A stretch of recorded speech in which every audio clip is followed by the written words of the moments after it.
Good morning and welcome to Ottawa. It is a very important day for Canada and for architecture. It is a great pleasure to welcome you to this event, the public presentations of the competition schemes for the Block 2 design competition. This event is available to view by all members of the public, both in Canada and internationally. My name is Peter Ortfed.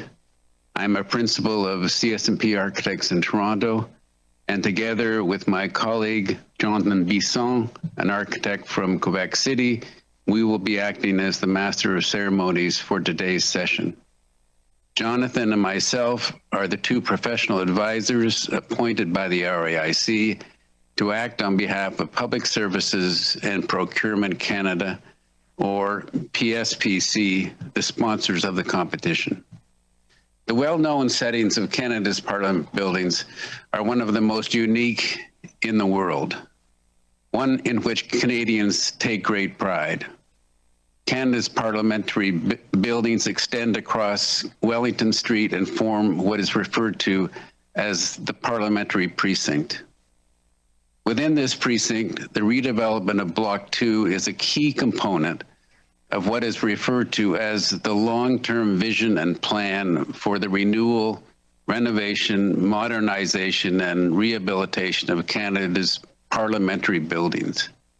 In a moment, Rob Wright will explain to you in more detail the immense breadth of this complex redevelopment plan, which started decades ago. Step by step, this long-term vision has finally led the government to be in a position of addressing the unrealized potential held within Block 2. The competition design schemes which you're invited to view here present a singular opportunity to reimagine the prominent city block directly facing Parliament Hill. By virtue of its location, the Block 2 site is of national significance, and the building program includes many issues that are critical to society today: urban revitalization, heritage integration, cultural reconciliation, sustainability, and the 21st century workplace. This competition will be showcasing the work of many leaders in architecture and design today, from Canada and abroad. There will be opening remarks and a brief outline of the competition background. We will then introduce each of the 6 competition teams, and they will have an opportunity to present their visions for Block 2. I would now like to introduce Kirby Whiteduck, one of the jury members.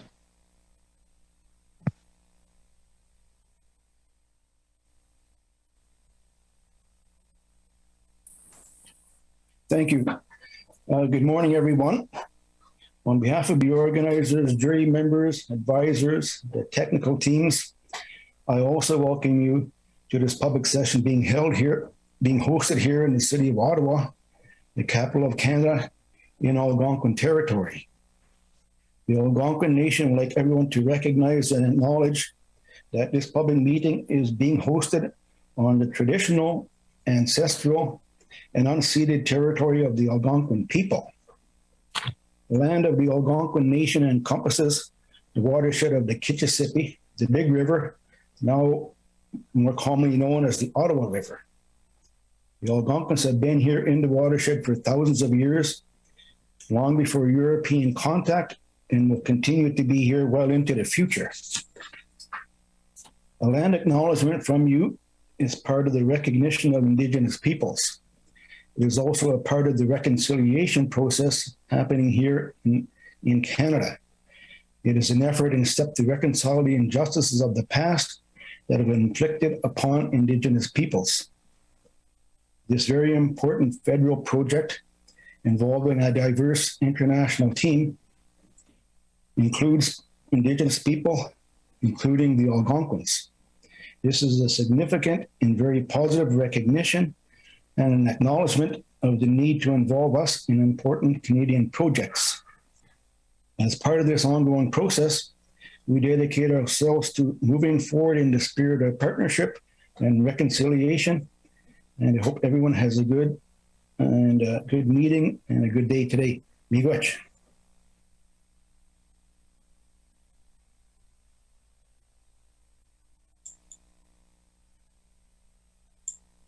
Thank you, Kirby. I now want to introduce John Brown, the president of the Royal Architectural Institute of Canada, the RIIC.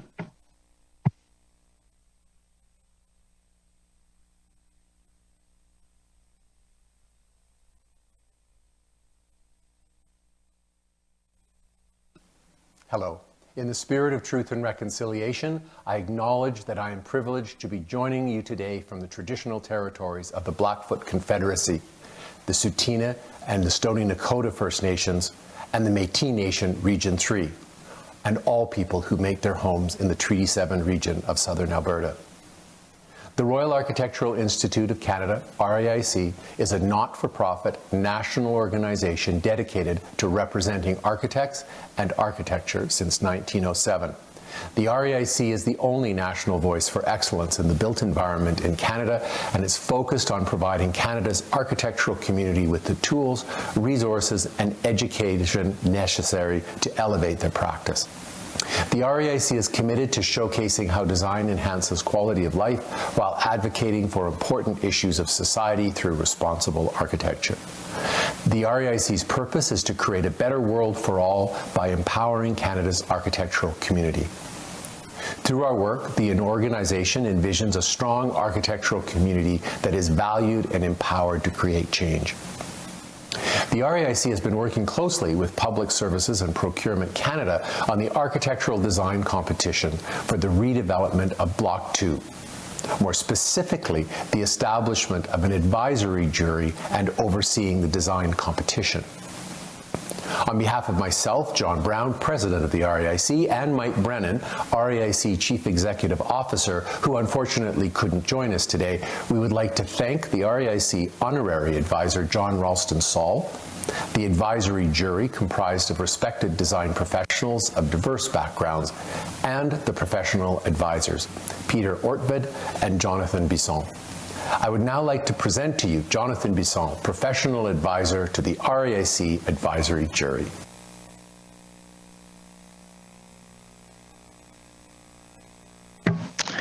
Merci. Merci, John. Hello, John.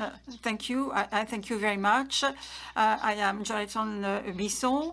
I have been involved for a long time with RIIC, and I am acting today as professional advisor for this competition mandated by the Institute. I also have the pleasure to act as a master of ceremony for today's event. Peuvent être consultés sur le site web de SPAC. You may notice that the jury is impressive through its 7 of its members represent Aboriginal peoples of Canada. We are very grateful for their devotion throughout the process. Finally, my role today is also to give you some administrative information about the presentation you are attending today. These are only presentations by the competition teams. There will be no live Q&A. Comments and questions are welcome and can be sent to the email address on the screen. PSPC will collect these valuable comments and take care to forward them to the judging panel. Finally, we would like to take this opportunity to invite you to continue to follow the progress of the competition until its conclusion on the PSPC website.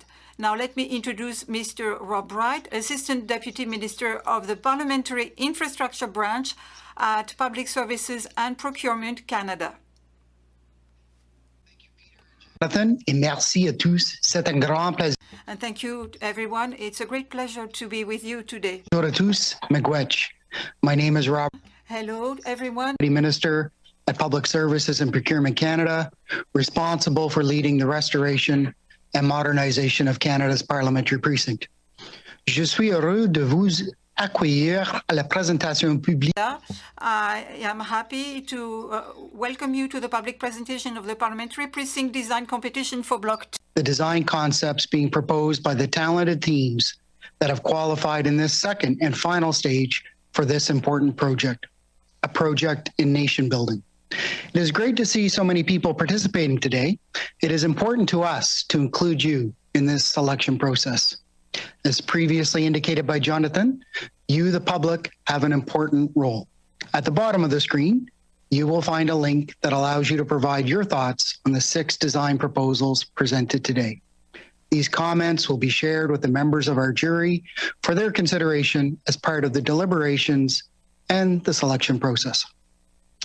Have your say in shaping Canada's parliamentary precinct, an extremely important place and space in our Canadian landscape. This is a place that cradles our democratic institutions, and it belongs to all Canadians. We must ensure that it respects our past while also embracing our future. Since Ottawa was selected as our capital in 1859, our country and the world around it has evolved. To continue serving our country, Parliament has grown and its needs have also evolved. In redeveloping Block 2, we have a collective opportunity to ensure that Parliament is positioned to continue serving Canada in the 21st century and beyond. It also provides an opportunity to add an important new architectural element to the parliamentary precinct in a manner that respects the wonderful neo-Gothic buildings on Parliament Hill, but that also brings a new voice to the conversation on what it is to be Canadian. La plupart des bâtiments de la cité parlementaire ont été Most of the buildings in the parliamentary precinct were built over a century ago, sometimes for completely different purposes. Restoring and modernizing these iconic heritage buildings and finding ways to make them more functional, accessible, sustainable, safe, and welcoming to citizens is our priority. And all of this work must be done while the work of Parliament continues. is guided by a multi-decade renewal program referred to as the Long-Term Vision and Plan. First approved in 2001 and subsequently updated in 2006, the LTVP has made significant progress. Since the completion of the Library of Parliament in 2006, PSPC, working in partnership with Parliament, has delivered 24 major projects in the precinct. Since 2015, 5 key projects have been completed. The restoration and modernization of the Sir John A. Macdonald and Wellington buildings, the West Block, the conversion of the former Union Station into the Senate of Canada building, and the completion of Phase 1 of the new Visitor Welcome Centre. Tous ces éléments ont contribué au renouvellement du noyau parlementaire de la All these elements contributed to the renewal of the parliamentary core. primary objectives of the LTVP. The launch of the work to restore and modernize the main Parliament building, the Centre Block. Now that we have achieved that central objective, we can pivot and focus on the remainder of the precinct and work towards creating a modern and integrated parliamentary campus. The 3 city blocks facing Parliament Hill, pragmatically referred to as blocks 1, 2, and 3, are crucial to this strategy. Properly addressing how these city blocks can be modernized is central to the creation of an integrated parliamentary campus by adopting a holistic approach to important connective infrastructure issues such as accessibility, sustainability, security, and the movement of people, goods, and vehicles. Block 2 is the keystone to this strategy. It has the most unrealized potential, it sits in the most important location, and it has the Indigenous people space at its very heart. Block 2 constitutes the 4th side of the Great Lawn and frames the Eternal Flame and the Peace Tower.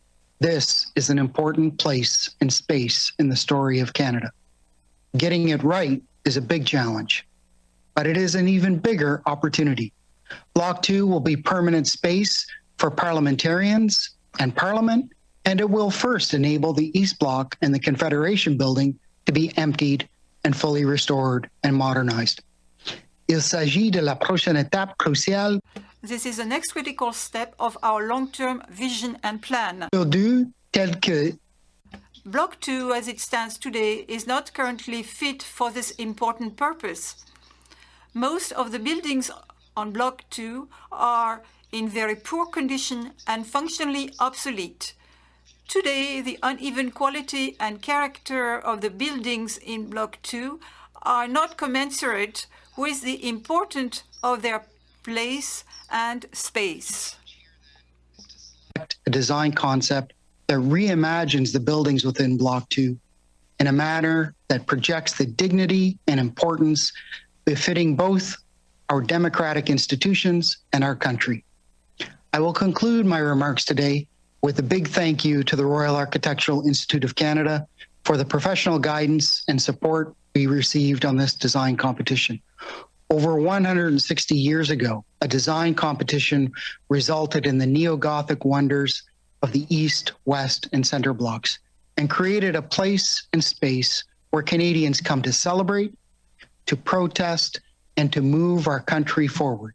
It seems fitting that for Block 2, a site of this important stature and importance for what will serve as the fourth facade of Parliament would be reimagined through an architectural design competition. Je vais maintenant céder la parole à Thierry Montpetit. I am going to hand over now to Thierry Montpetit to offer us an outline of the important considerations which were put to the teams of design. Thank you very much. Thierry. Merci, Rob. Bonjour, mon nom est Thierry Montpetit. Hello, I'm Thierry Montpetit. I am the Chief Architect for Parliamentary Infrastructure at Public Services Canada. Rob has set the strategic context for the project. I will describe what was provided to the competitors in the competition package. The themes of the package present the past, present, and desired future. In other words, the historical overview, the existing conditions, and the task at hand. I will also highlight some of the red lines that we have clearly drawn that must be respected in a mandatory way. There are 4 of them. Finally, I will talk about the 6 guiding principles of the project. Let's start with how we described Block 2, its history and importance. Block has always been a prominent location, and well before the expansion of the capital, it held the unofficial name of Bankers Row. In 1970s, properties on Block 2 were expropriated by the federal government to protect the environment of Parliament and provide for the inevitable expansion of parliamentary facilities. In other words, we are now imagining in more detail that which was already anticipated more than 50 years ago. The blocks are situated at the threshold between Town and Crown. Town refers to the business character of Sparks Street, and Crown refers to the formal aspect of Wellington Street. These are the dual identities of the site. Taking a step back, the history of Block 2 is one of change and evolution. Change came with sacrifice. The former U.S. Embassy at 100 Sparks, built in 1931, exists as the result of the demolition of 3 significant buildings on Bankers Row. The embassy quickly acquired and also demolished 2 further adjacent buildings for their parking lot. The Victoria Building on the northwest corner was a privately financed speculative office building, requiring the demolition of one of Ottawa's early grand hotels. In the late 1960s, the Valor Building was another mammoth speculative office development that triggered the demolition of Spark Street's most notable 19th century commercial row. Eventually, and only in the 1970s, after all of this, the federal government acquired through expropriation this strategic land holding. But sadly, that erosion still continued, and in 1979, tragically, the famous Rideau Club was lost to fire, and that lot still sits empty. What I'm describing is that this site has been anything but static. It has evolved, changed, and eroded, all radically. The challenge put to competitors is to reconcile what is left of the old with the new being the promise of a brighter future. As for present conditions, l'îlot 2 compte au total. present conditions, Block 2 has a total of 11 buildings, nine of which have received a heritage designation from the Federal Heritage Building Review Office. 2 are designated as classified, the highest classification, and 7 are designed as recognized, a lower classification. The remaining buildings are not designated. The overall condition of the 11 buildings varies widely. On the interiors of these buildings, with some exceptions. Tangible character-defining elements, items that contribute to the heritage value of a historic place, in other words, those that are important or significant, as identified in the heritage character statement, are limited and contained in the exterior facades. In many instances, the heritage value, is not derived from the material value, but rather from non-material values. For example, through associations with events or persons, or environmental values. In other words, derived from their surroundings, their setting, or the site itself. Now about the future, the competition task. We are asking for a comprehensive renewal, integrating designated heritage buildings into a functional parliamentary complex, flexible and adaptable to future needs.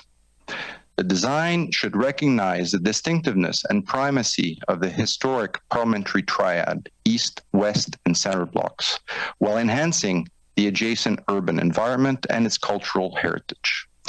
The design must reconcile disparate components into a modern, efficient solution suited for parliamentarians and for the community and businesses. Le site est divisé. The site is divided into 3 zones, an east building, a west building, separated by the future space for indigenous peoples in the middle. The indigenous peoples space remains a project yet to be defined by the indigenous peoples themselves, but the intention is nevertheless to conceptualize the site as a single whole, creating a coherent architectural vision for the entire redevelopment. The program, in other words, the functions, is primarily office space for parliamentarians and staff, 150 offices for House and Senate to be exact, 2 committee rooms and supporting functions. On the town side, i.e. Sparks Street, public, cultural, commercial, and retail space must be provided. The following are the important red lines. There are 4. Number 1, the indigenous people space is not part of the competition. However, its placement and adjacency makes it a significant consideration physically and philosophically. As a result, parliamentary space and the indigenous people space would be sitting and traveling side by side by side. Nous avons demandé de proposer une vision. We have asked to propose a vision that is open and welcoming, that recognizes Canada's imperative for reconciliation with its Aboriginal peoples, and where these people will have a direct, significant, and permanent presence in Canada's parliamentary precinct. White Duck reminded us all, jury and competitors alike, that this portion of the site, the building, and the land they sit on, regifted to Indigenous peoples through covenant, extended from the center of the earth to the sky above. I'll speak a bit about the other red line, height limits and view planes. The site is subject to strict view plane controls and height limits set by the National Capital Commission to protect capital viewscapes. These heights are set at 108 meters on Wellington Street and 113 meters on Sparks Street, and essentially fix the outside boundaries of the building mass. The program requirements. The spatial, functional, and technical program included strict accommodation details that were provided and dictated to competitors. The designs must be efficient and fit for purpose. The design proposal must also allow some existing buildings to remain operational and unaffected. The Valor Building and the existing interim main library are presently fully occupied and functional and must remain operational throughout. The schemes must demonstrate how this can be achieved practically and pragmatically. We also provided 6 guiding principles. First, respect the dignity of Parliament and the visual dominance of the national symbols, protect critical views of Parliament Hill, and complement the area's character. Secondly, continue the story. The history of the precinct and the evolution of Block 2 must be the foundation for its redevelopment. How would this affect dealing with what exists in terms of heritage value? In Canada and elsewhere, decision-making regarding cultural heritage follows what is called a values-based conservation approach. We clearly ask competitors to adopt a values-based approach. In other words, we did not dictate what to keep or what could be removed. We demanded that they clearly demonstrate values-based decision-making. Thirdly, express a renewed relationship. The Indigenous people space should characterize the renewed relationship and shared goals of the reconciliation process. It is about the coexistence of two important symbolic projects on a shared site and the opportunities that this adjacency offers. Fourthly, demonstrate design excellence. Number 5, strengthen urban patterns.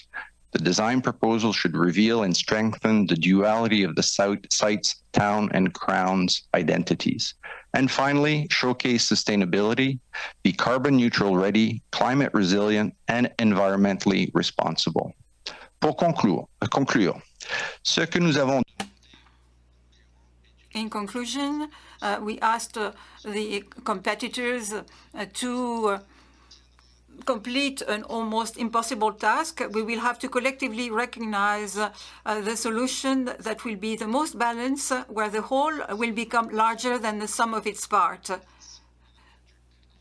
That also would be most Canadian. I will now pass it on to John Rostenstall, the Royal Architectural Institute of Canada's honorary advisor for this competition. Merci. Thank you, Miigwech.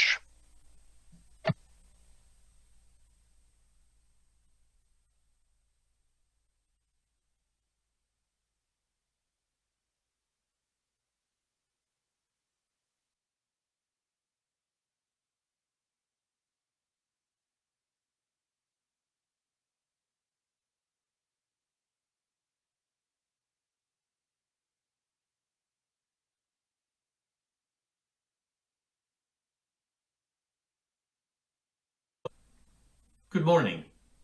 Let me start with the obvious. We all know Parliament Hill, the Centre Block, the Peace Tower. Note, not the War Tower, not the Defence Tower, not the National Tower. The naming of public spaces tell you a great deal about the namers and the people who use the name. It was peace, obviously, to commemorate the end of what was called the Great War.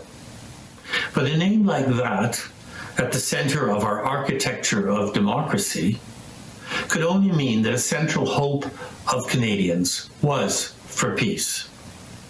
Not wars of conquest or imperial glory. It couldn't help but be a message to our imperial, constantly warring cousins and friends in Britain, France, and the United States. And on either side of this imposing building, two others. 3 grand buildings on 3 sides of enormous lawn. A lawn where Canadians have gathered for 155 years for formal celebrations of peace or national mourning, to show a willingness to fight if necessary, and perhaps most important, to express their opinions, to support or to protest against governments or policies or wrongdoing in Canada or elsewhere. We citizens have traveled to Parliament Hill for every reason that captures the national imagination, or some part of it. It has been the final destination of virtually every cross-country march, every demand for change. Sometimes tens of thousands gather. Often it is simply the citizens who come each day of the year to visit Parliament Hill. And it should not be understated or ignored that Canadians come in part because these buildings draw us in and of themselves. They have a mythological quality about them. They were conceived from the beginning as a place where there was space for crowds surrounded on three sides by the architectural expression of their democracy. Like many of you, I've been there on some of those occasions as a teenager, as a public person, as a citizen. In most other democracies, such national gatherings do not necessarily take place in front of their legislature, let alone almost surrounded by it. They often take place in other mythological spots, Place de la République, in front of the Lincoln Memorial, on Trafalgar Square. But Parliament Hill captured the national imagination from 1866 on, as did these three buildings. Technically, they're in a neo-Gothic style, but Canadians don't think of them that way. Rather, they appear to us as explosions of stone rising out of the edge of the high cliff overlooking the Ottawa River, a wild river, pouring out of the north, part of the chain of rivers and lakes which run thousands of kilometers from coast to coast. Many of you making the decision over which of the 6 groups will be chosen are gathered in Ottawa, while Canadians all over the country will be able to follow these proceedings. As the jury sets about doing something we have not done since 1859, when the idea of Parliament buildings was launched, or since 1927, when the Centre Block was rebuilt after a fire destroyed it, its new Peace Tower soaring up as a symbol of the end of war, hopefully of all wars. Well, they were wrong about that, but the tower remains as an optimistic manifestation of that eternal hope for peace. And now, some 170 years later, we're coming back to the great project of Parliament Hill. Coming back to complete it, to build the 4th side on Wellington Street, perhaps most important, to build the 4th side which will face Centre Block and the Peace Tower.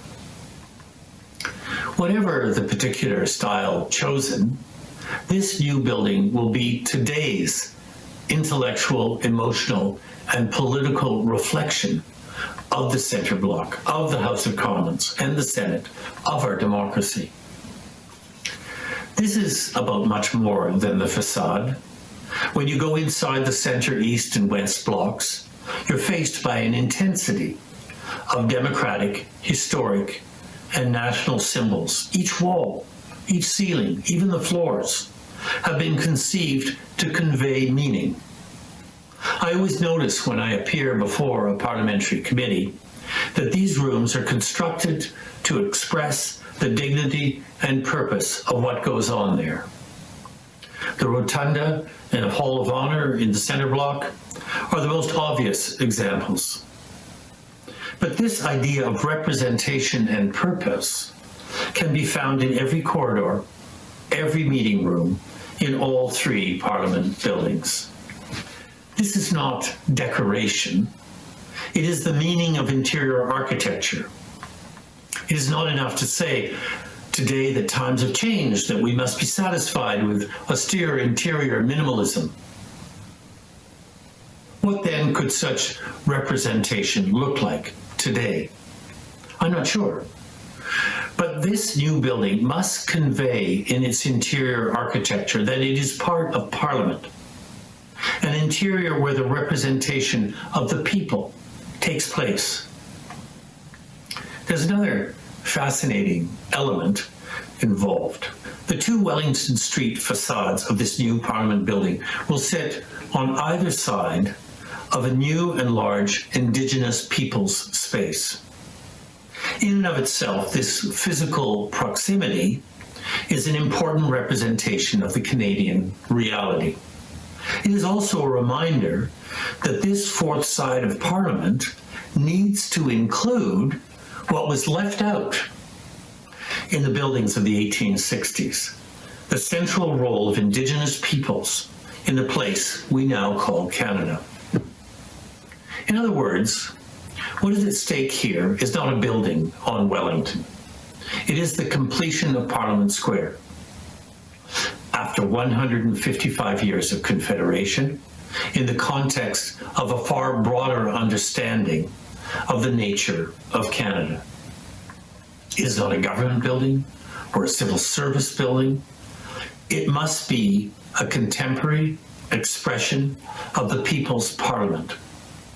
There can be no fifth side. So these 4 buildings of Parliament Square will be the completed architectural expression of our democracy. The first 3 buildings were a remarkable statement of self-confidence by a jumble of half-independent colonies coming together as a nation-state. It was a bigger and more dramatic expression, statement, than any other emerging colony from any empire, or for that matter, more dramatic than the democratic architecture being expressed in most European nation states. And now, all these years later, we're about to make another architectural statement about our democracy and our country. As everyone involved knows, there has already been a long process. The formal selection procedure began with a large international jury, mainly Canadians, from architecture and other professions, an international competition, a first round to bring the selection from 12 groups down to 6, and now the jury is on the edge of selecting the group which will undertake the project. In a few moments, you will hear from each of the 6 finalists about their vision for the architecture of Canadian democracy in the 21st century. But as we all know, the real work will begin once the choice is made. There will be hard decisions to be made. Citizens will come forward with ideas and opinions as the project becomes widely talked about. Brilliant ideas and serious objections may emerge. My view in all of this is very focused. We are not, as I've said, talking about a government building. We're talking about something which belongs in a different category. The 4 working buildings of Parliament, the 4 living monuments of Canadian democracy, the 4 sides of Parliament Square. This singular category of 4 buildings automatically shapes expectations in a special way, forcing all of us and the jury and the competitor to work out the relationship between architecture and the voice of the citizenry. What does this look like? What does this feel like? How do architecture and democracy fit together in the 21st century in Canada? This is not simply a challenge. It is the purpose of this creative moment. Miigwech, merci, thank you.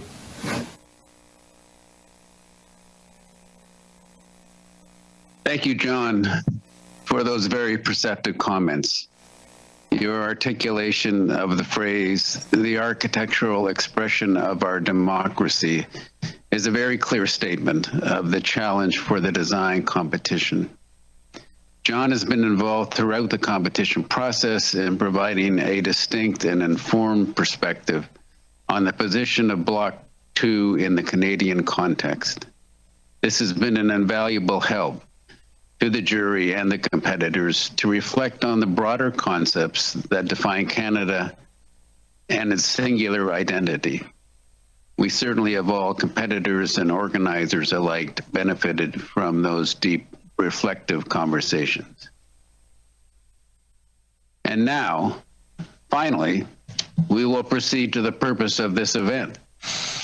The names of the 6 competitor teams are as you see on the screen.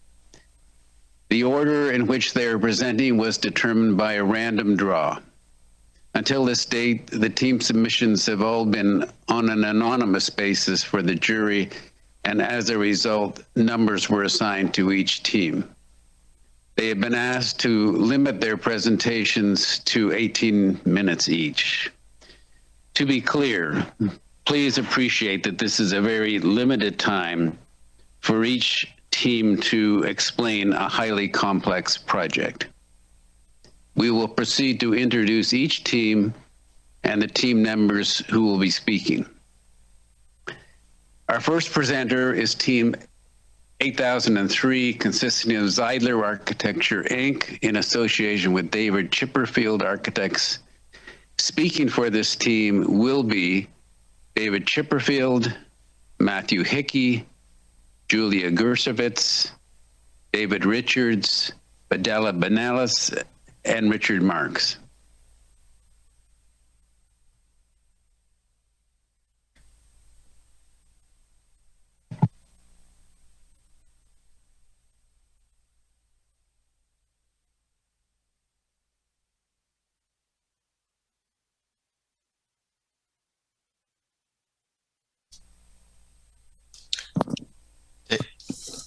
David, you're muted, just so that you know. Can you hear me now?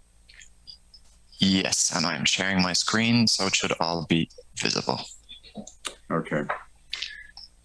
Thank you for that introduction. I'm now going to take you through some of the main principles of our proposal. And my colleagues will follow with a more detailed description of the project. Block 2 is a remarkable site of national importance. The issues that are raised by this project extend beyond the boundaries of the site, even beyond those of Canada. They have global currency and urgency. How do we respond to the climate crisis? How do we address colonial legacy? How do we move forward without erasing traces of the past? And how do we establish connections in an increasingly polarized world? Block 2 is a unique opportunity for Canada to both demonstrate leadership in tackling these complex issues and to create an exemplary development that will influence the evolution of the Canadian built environment. Our vision for the redevelopment of Block 2 of Ottawa's parliamentary precinct draws on the strengths of old and new. It acknowledges Canada's charged history as expressed in its heritage buildings and forges a new architectural language that seeks not to erase the past, but to reconcile it with new technology and Indigenous practice, moving forward sustainability and with fresh purpose. Our proposal weaves together past, present, and future to create a tapestry of forms and styles that celebrates a diverse nation and suggests a sustainable and inclusive future for Canadian democracy. The existing parliamentary blocks have a powerful symmetry. We extend the symbolic access of the Peace Tower to establish Block 2 as a component part of Parliament Hill. The People's Walk links Block 2 to the parliamentary lawn while providing a safe pedestrian connection across Wellington Street.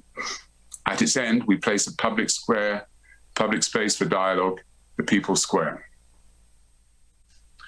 This gesture of generosity and openness anchors Block 2 as the fourth side of the parliamentary lawn. The People's Square is a common ground for parliamentarians, the public, and the Indigenous community to meet and to communicate spontaneously. Our vision for Block 2 adds an important civic space to the City of Ottawa and to the parliamentary precinct. Our vision for Block 2 is based on the principle that responsible stewardship, sustainability, Indigenous values, and heritage conservation share much common ground. Stewardship of the land and of resources is a concept embedded in Indigenous culture. It is also a tenet of good governance and the basis of our design. We choose to retain each existing heritage building.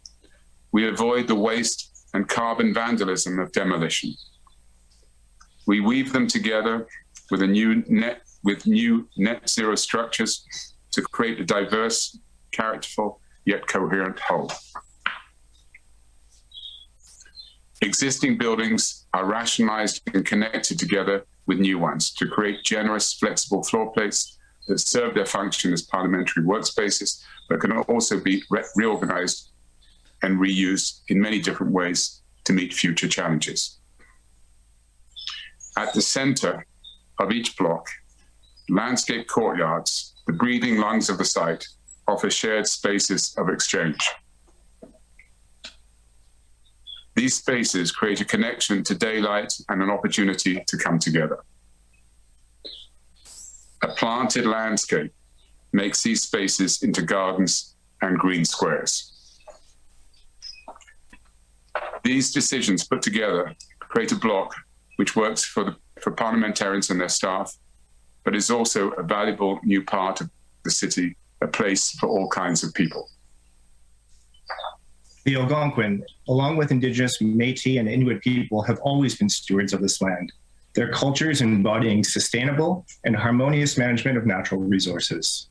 Responsible stewardship is a powerful organizing principle in this proposal, manifesting in the responsible use of resources, both those provided by nature and those inherited as existing buildings.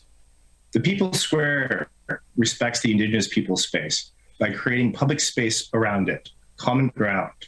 The circle at its center is based on the traditional form present in Indigenous governance and is seen as a place to promote respectful dialogue. Birch trees provide shade and remind us of the importance as a pliable and strong tree utilized in Indigenous culture and material for shelter, canoes, cradles, and healing. The 13 trees represent each one of the provinces and territories of Canada, as well as the 13 moon cycles of the moon, a measurement of Indigenous time. The People's Square also allows for a variety of approaches to the Indigenous people space and its future development. It navigates level changes on site to create a universally accessible entrance and provide the amenity of an external public space for outdoor ceremonies and events. The People's Square is the first of 3 planted courtyards. The other 2 are the Forest Garden to the west of the Indigenous people space and the garden atrium beyond. The Forest Garden can be shaped together with the Indigenous people space. This provides an opportunity for dialogue. The 5 buildings to the west are grouped and accessed by the garden atrium, with a densely planted landscape for all seasons. The atrium provides accessible and inclusive circulation that seamlessly weaves together multiple buildings across numerous floor plates, creating a place for informal interaction in a sunlit and healthy space. The materials of Block 2 reference the land and Indigenous practice through the responsible use of copper and wood. In this view from the common space outside the second floor committee room, we can see the building's timber structure and its copper cladding. This connects the project to the existing copper roof of the Peace Tower that is visible in the background. With its neighbors to the east and west, Block 2 commands a unique position in Ottawa, mediating between town and crown. Its northern facade forms part of the street edge facing the National Historic Site of Parliament Hill. In the 160 years since the construction of the Parliament Building, Wellington Street has developed a formal character defined by highly ornamented, polychromed individual buildings. Our project reinforces this character. In contrast, Sparks represents the vibrancy of a commercial street where storefronts are interspersed with bank entrances. The varying heights provide an interesting roofline, and this in turn complements the picturesque profiles of the hill. We continue this dynamic approach in buildings on Sparks Street. In our architectural vision, the conservation approach references the standards and guidelines and is based on a careful analysis of each building, what defines its heritage character, and the values associated with it. The new is visually and physically in harmony with the old. The new is clearly visible in the overall composition, and the new does not overwhelm the existing heritage and its unique narrative. To create generous floor plates, we have extended each heritage building upwards in a respectful yet modern language tailored to its unique character. The strategy is developed from the history of the site with the Bate Building as a precedent. Our approach integrates old and new into a single, subtle composition whose evolution is legible for all to see. New building facades have been designed to be sensitive to their context, but with a strong contemporary character. Patinated copper provides an exciting palette of tones and textures. The base of each new intervention is in stone, chosen for its similarity to the sandstones of Parliament Hill. The new work is woven through the site, creating a fascinating narrative tapestry. Our conservation approach is both economical and sustainable, with minimum intervention and maximum retention. Indigenous values are an inspiration for us, and Indigenous culture is inherently a sustainable culture. Our project uses natural materials using the same principles as this Algonquin teaching lodge.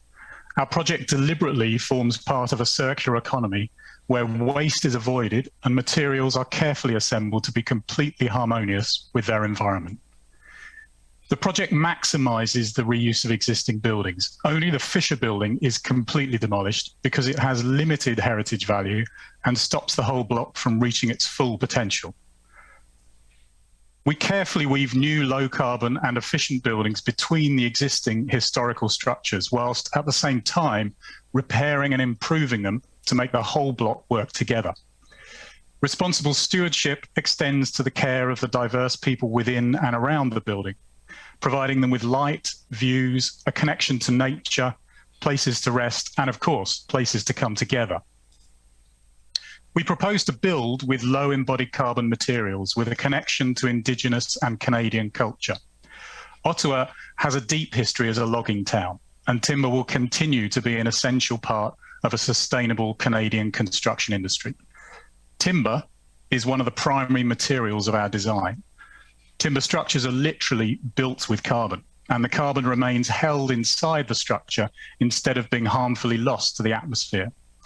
Timber, of course, is renewable because the trees cut down can be replanted, and timber will support local industry and local jobs. We will analyse any proposed demolition to search for opportunities to reuse materials. Reused copper is intended to clad the new buildings to truly foster the circular economy. But copper isn't the only material reused in our project. For example, we are also using reclaimed timber finishes and stone paving. And the choice of to reuse materials will help to express a weaving together of different periods, from the scale of the block to the human scale of its facades. Minimizing embodied carbon is only the first strategy. Our design also uses less primary energy. Fabric insulation and air tightness are maximized, solid to glaze proportions are optimized via parametric modeling and iterative design. We reduce heat gains and losses while still allowing generous natural light. We use super efficient building systems that conserve energy and water, and importantly, reduce cost. The different parts of Block 2 are designed to work together to save energy. So for example, the garden atrium provides a thermal buffer space, like a blanket of air to protect the facades of the existing buildings from the harsh Ottawa climate. We've looked carefully at the climate and the context to understand how the new buildings and spaces can be best placed on the site. This creates opportunities to harvest energy. So for example, the Valor building is an existing concrete structure with a leaky, poor performing facade. We propose to cover it with a new jacket of insulation and finish it with photovoltaic panels to make this building into an energy source for the whole of Block 2.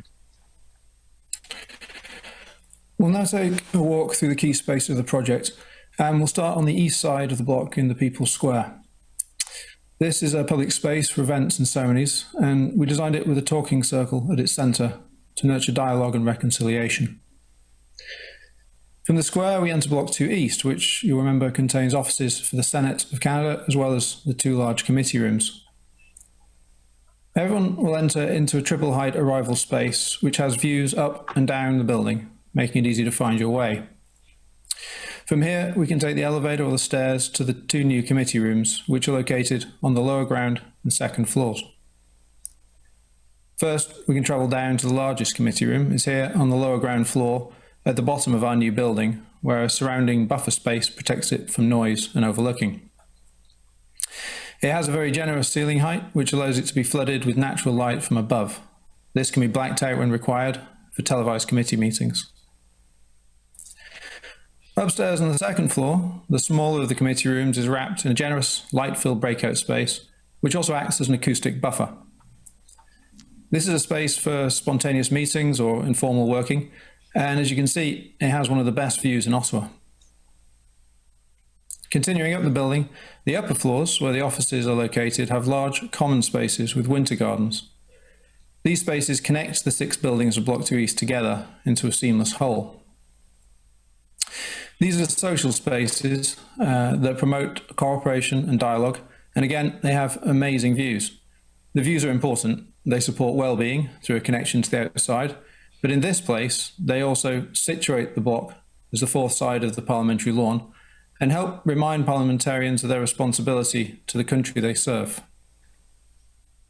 At the top level of Block 2 East, we've placed the cafeteria for senators, staff and their guests. It's obviously another opportunity to enjoy those amazing views. But from here, you can see not just Parliament, but across the rest of Ottawa and beyond. This space opens out onto a generous roof garden, and it gives everyone who uses the building the chance to eat, meet, or work outside. I'll now lead you through the spaces of Block 2 West, which contain offices for the members of Parliament. The 5 buildings on this site are connected by the garden atrium. This covered courtyard is a shared social and workspace that stitches Block 2 West together. 5 buildings become one. In this year-round garden, we stand on reclaimed stone tiles next to a central landscape mound planted with a wide mix of tropical plants, which enhance the air quality by reducing pollutants. And now we visit the Block 2 library through a new entrance, reading room, and events space. This entrance, located on Wellington Street, makes the library more convenient to access from Parliament Hill. The library, previously accessed only from Sparks Street, now has extra space for informal meeting and a new light-filled workspace for the archivists. From the new library entrance, we can see into the forest garden and beyond it to the existing library. This forest garden is planted with a mix of birch trees and a dense understory of ferns and evergreens, introducing different colors throughout the seasons. The Indigenous people space, the atrium, and the library all share views into this place for contemplation. Now to the parliamentary offices on the upper floors. These offices share generous collaboration spaces within the circulation zones in the center of the plan. Each office has large windows and great views. We end our tour on a typical parliamentary office. Here, the low-carbon timber structure is warm and full of character, elegant, professional, and comfortable. And in closing, we ask ourselves, how should we respond to the biggest questions facing our society? Climate change, reconciliation, polarization. We do that by demonstrating the best that Canada can be: inclusive, accepting of difference, resilient, and in harmony with nature. In this proposal, each building brings a unique gift to the ensemble and is valued, just as every citizen should be. Existing heritage buildings are respected and put to new and good purpose in the spirit of working with and working together. The new buildings respond sustainably and responsibly to the brief, but they also work hard. Their deceptively simple floor plan brings the blocks together. Many buildings become one, linked by a shared atrium, gardens, views, and a material palette. Together, these establish the complex as the fourth side of the parliamentary lawn. The public spaces promote democracy, openness, dialogue, and connection. The offices are dignified and support the well-being of parliamentarians. The rhythm and cadence of the whole ensemble riffs on the Canadian identity. The architecture is purpose-led and people-led, uniquely Canadian and contemporary in style for a nation that is confident in itself and in its future. Thank you.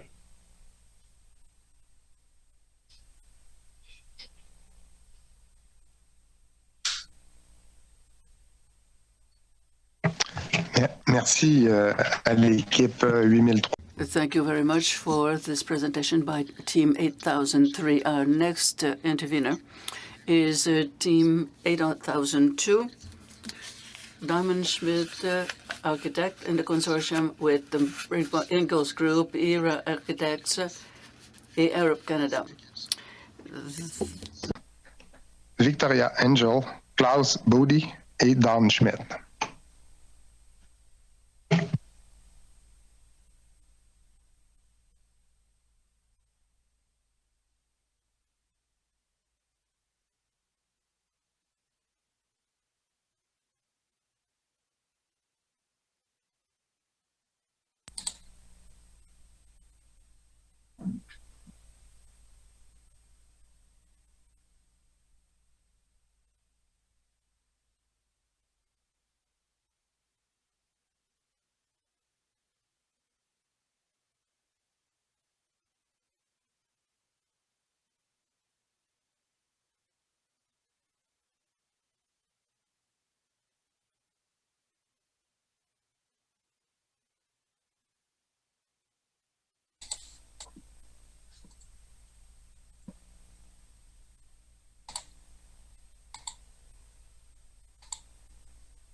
Thank you. Just a little taking a note, Nicholas, because of the twin screen sharing, I'm unable to ask for control of your screen, so you're going to have to do the slides for me. Okay. Well, so maybe just move to the picture of the waterfalls and just follow my lead. Well, thank you very much for allowing us to present our thinking for the redevelopment of the parliamentary precinct. As you can see, we've been a very big and very diverse team. These are the people that are present on this call. And I'm just going to start introducing our basic thoughts. So obviously the parliamentary precinct is a very multi-layered landscape, both geologically, historically, culturally, and politically. The natural geology of the Ottawa River and has also been historically the meeting place of the Anishinaabe and also became the place of European settlement. And the parliamentary precinct connects democratic institutions to the Canadian landscape along the Ottawa River. That has, of course, historically always served as this kind of highway for the movement of people and goods. And prior to the 19th century, it was a place of gathering and community for the First Nations. Then with the rapid transformation, the south side of Wellington Street became known as Bankers Row, housing institutions that supported the young democracy. And then over the next century and a half, the buildings on the side have eroded, and now there is this unique opportunity to rethink the role of Block 2 in defining the future of democratic space in the capital of Canada, and also to reconcile and integrate the Indigenous people space and to reimagine the fourth mall of the parliamentary lawn. We imagine an ensemble of buildings that reflect Canada's heritage and respond to the historic layers of the city by sort of reseeding the facades to create new public spaces and to frame public space and the Indigenous people space as a place of gathering and democracy. This like centrality around the IPS creates an almost mirrored axis that in return receives the axis of Parliamentary Hill Ensemble and the Peace Tower, sort of embedding it with new meaning and identity and possibility. We propose symbolically to place the people above the institutions by providing access to the roof gardens and to reference the Canadian nature with the landscapes, both for the parliamentarians and for the people. So you can see that our proposed design for Block 2 emphasizes the core values that are shared amongst all Canadians. It echoes with layers of history, inclusion, sustainability, and provides a solid framework for shaping the future. Over to you, Victoria. Thank you. Situated on the traditional territory of the Anishinabeg Algonquin First Nations, Block 2 is part of a river-focused landscape that has been inhabited since time immemorial. Since the mid-19th century, this reality has coexisted with the origins and evolution of Parliament Hill and Ottawa's capital core, including Block 2. Block 2 is today one of Ottawa's most significant city blocks, its development having been shaped by its direct relationship to Parliament Hill. Its buildings help illustrate the origins of the nation and capital and how both have evolved over 150 years. It also serves as Parliament Hill's fourth wall and plays a key contributing role in the Wellington and Sparks streetscapes, reinforcing their duality and distinct urban forms. The conservation approach that has informed the overall design is guided by the standards and guidelines for the conservation of historic places in Canada, the block's federal heritage building designations, and the Sparks Street Heritage Conservation District. It's also guided by the Anishinabeg Algonquin history of the land and centrality of the Kitchissippi, which have inspired key elements of the design. At the block level, the approach proposes to conserve all federal heritage buildings, thus conserving the historical layering that characterizes Block 2. It also proposes to reinforce the historic character and duality of the core's major streetscapes. On Wellington, the goal is to reestablish a dignified urban edge to serve as a respectful counterpoint to Parliament Hill's park-like grounds and pavilion-form Parliament buildings. It is also to reinforce its historic urban form, which is characterized by the strong expression of each facade, the controlled variance of building heights, and the exceptional quality of materials and craftsmanship. Along Sparks Street, the goal is to enhance its liveliness through the rehabilitation of its historic street wall, maintaining the pattern of fine-grained urban development, the individuality of the buildings, and the transparency of the storefronts. Finally, the approach proposes individualized strategies for the rehabilitation of each heritage building, maintaining the volumetric expression of each building, sensitively adapting facades to accommodate new floor levels, conserving exterior and interior attributes, and reversing unsympathetic changes to facades where possible to reinforce the historic character of the streetscapes.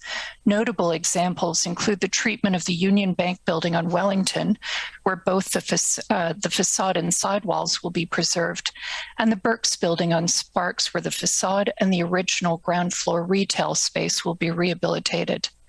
The design of new buildings and additions will be compatible, respectful, and distinguishable, carefully sculpted to be responsive to heritage character, while conserving protected views and the exceptional quality of design that has characterized Block 2's architecture since its origins. And now back to you, Bjarke. Thank you. So our proposal proposes to create a dignified urban edge on Wellington Street to the north, while contributing to the commercial core to the south. The site is given as two separate buildings to the east and west of the Indigenous people space. And the height limitations maintain medium density stepping down towards Parliament Hill. A key driver of our design has been to provide all workplaces with light and views. A courtyard over the Union Bank building increases the perimeter for offices, bringing light into the building and maintaining the diverse scale of the street front. New construction above the heritage facades on Sparks are set back to reduce the building mass of the new building. Above the Bank of Nova Scotia, we propose cantilevering all new construction to allow uninterrupted operation and unobstructed views. We sort of turn the corner on Metcalfe to sculpt the mass to enhance the views from within and around the buildings and to respond sensitively to the scale of the historic buildings and significant sidelines. We continue this strategy on the north facade, maintaining the historical horizontal datum of 100 in Wellington and Block 1. Since our project is sited on unceded territory, the Anishinaabe people's ancestral homeland, it must respond to the Indigenous people space at the heart of our site. So we pull back on either side and we recede the facades to sort of, in a way, reveal and frame the indigenous people's space.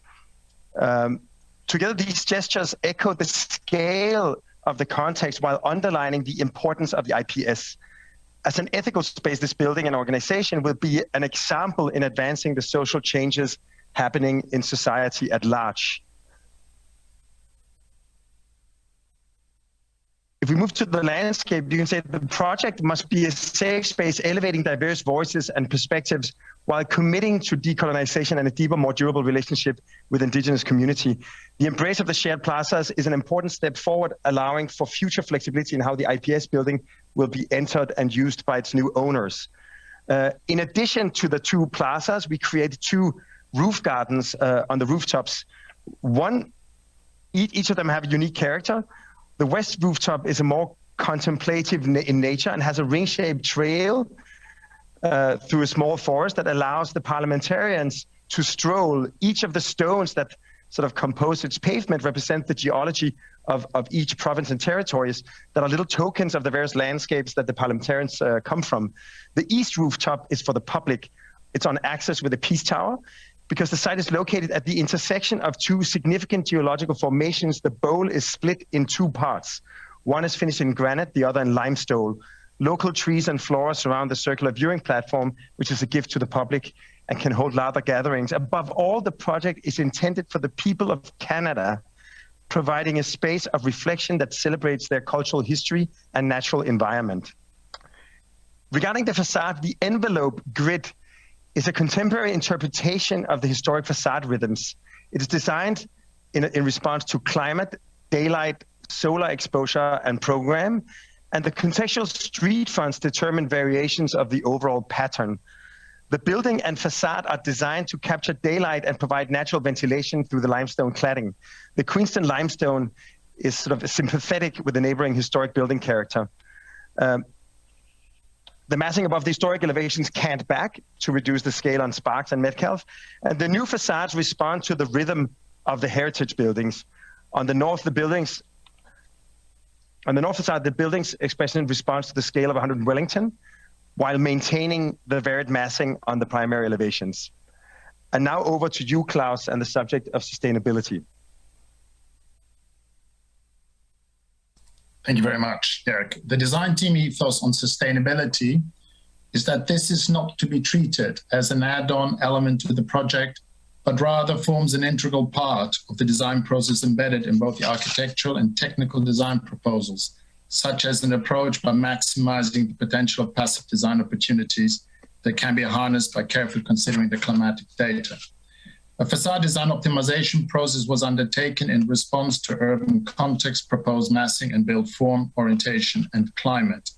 This deals with retention of historic facades, maximizing daily availability, promoting views out, minimizing heat losses in winter, and limiting overheating in summer. An iterative design process was undertaken through multiple analytical studies to arrive at the best possible design solution for the facades, resulting in building elevations showing different glazing ratios at different levels above ground level. In parallel with reducing the demand for energy by means of facade design optimization, consideration has been given to integrate renewable energy sources on site. This has been achieved via the application of photovoltaic panels on the roofs that are not landscaped and the exposed vertical facades, particularly on the Valley Building southwest and southeast. A total of around 22% of annual electrical energy consumption is covered by these PVs.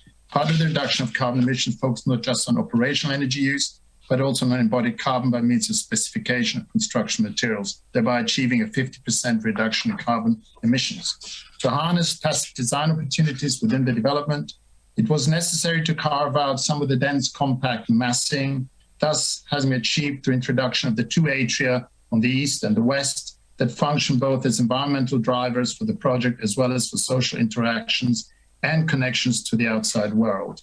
Analytical parameter studies were done to validate and optimize this design process. Over to you, Don.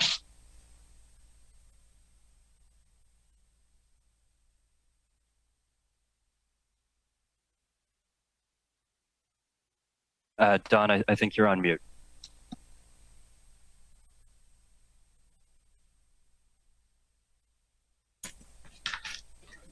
The interior architecture of both the east and west wings is conceived as a place of connection for parliamentarians, accredited visitors, and the public.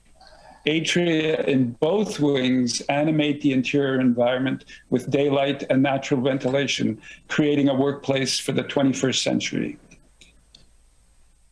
The preserved Union Bank connects with the new light-filled atrium, shaped by the warmth of our wood structure and overlooked by collaboration spaces at every floor level, each with views of the hill for parliamentarians and their staff.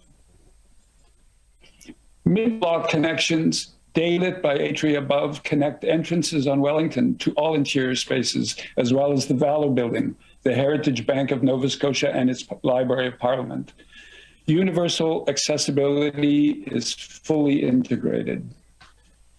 The historic Burke's Building interior is rehabilitated as a place for dining, events, and social interaction for parliamentarians, visitors, and the public.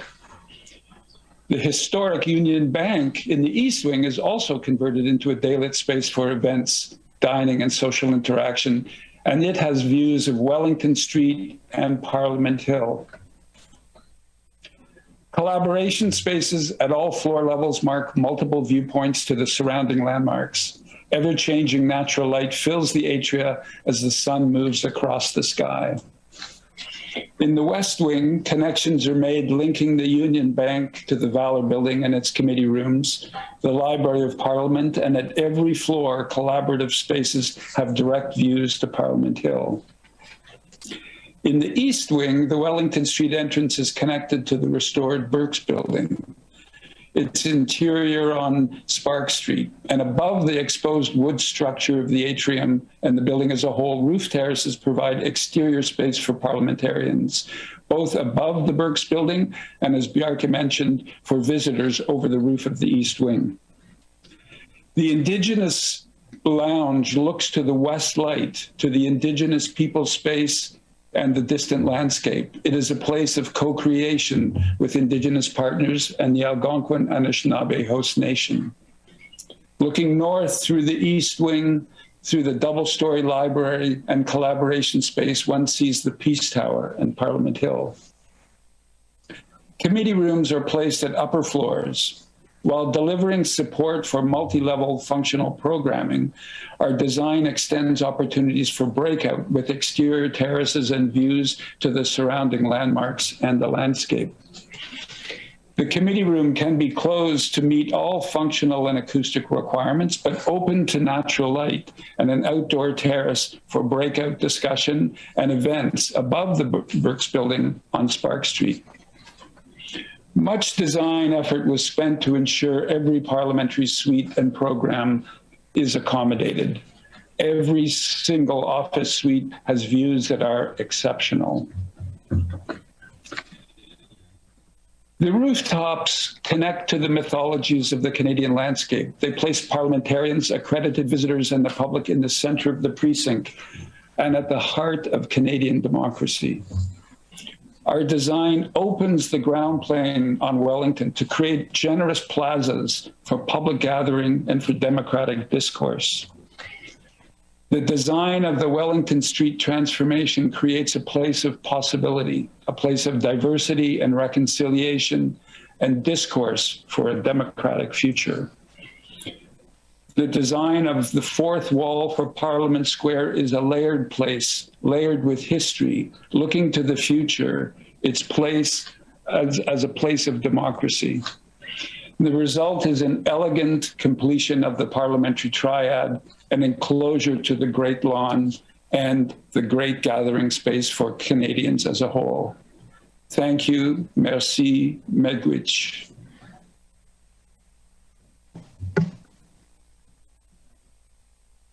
Thank you. Thank you to Bjarke, Victoria, Klaus, and Dawn for that very concise and comprehensive description of the 8002 scheme.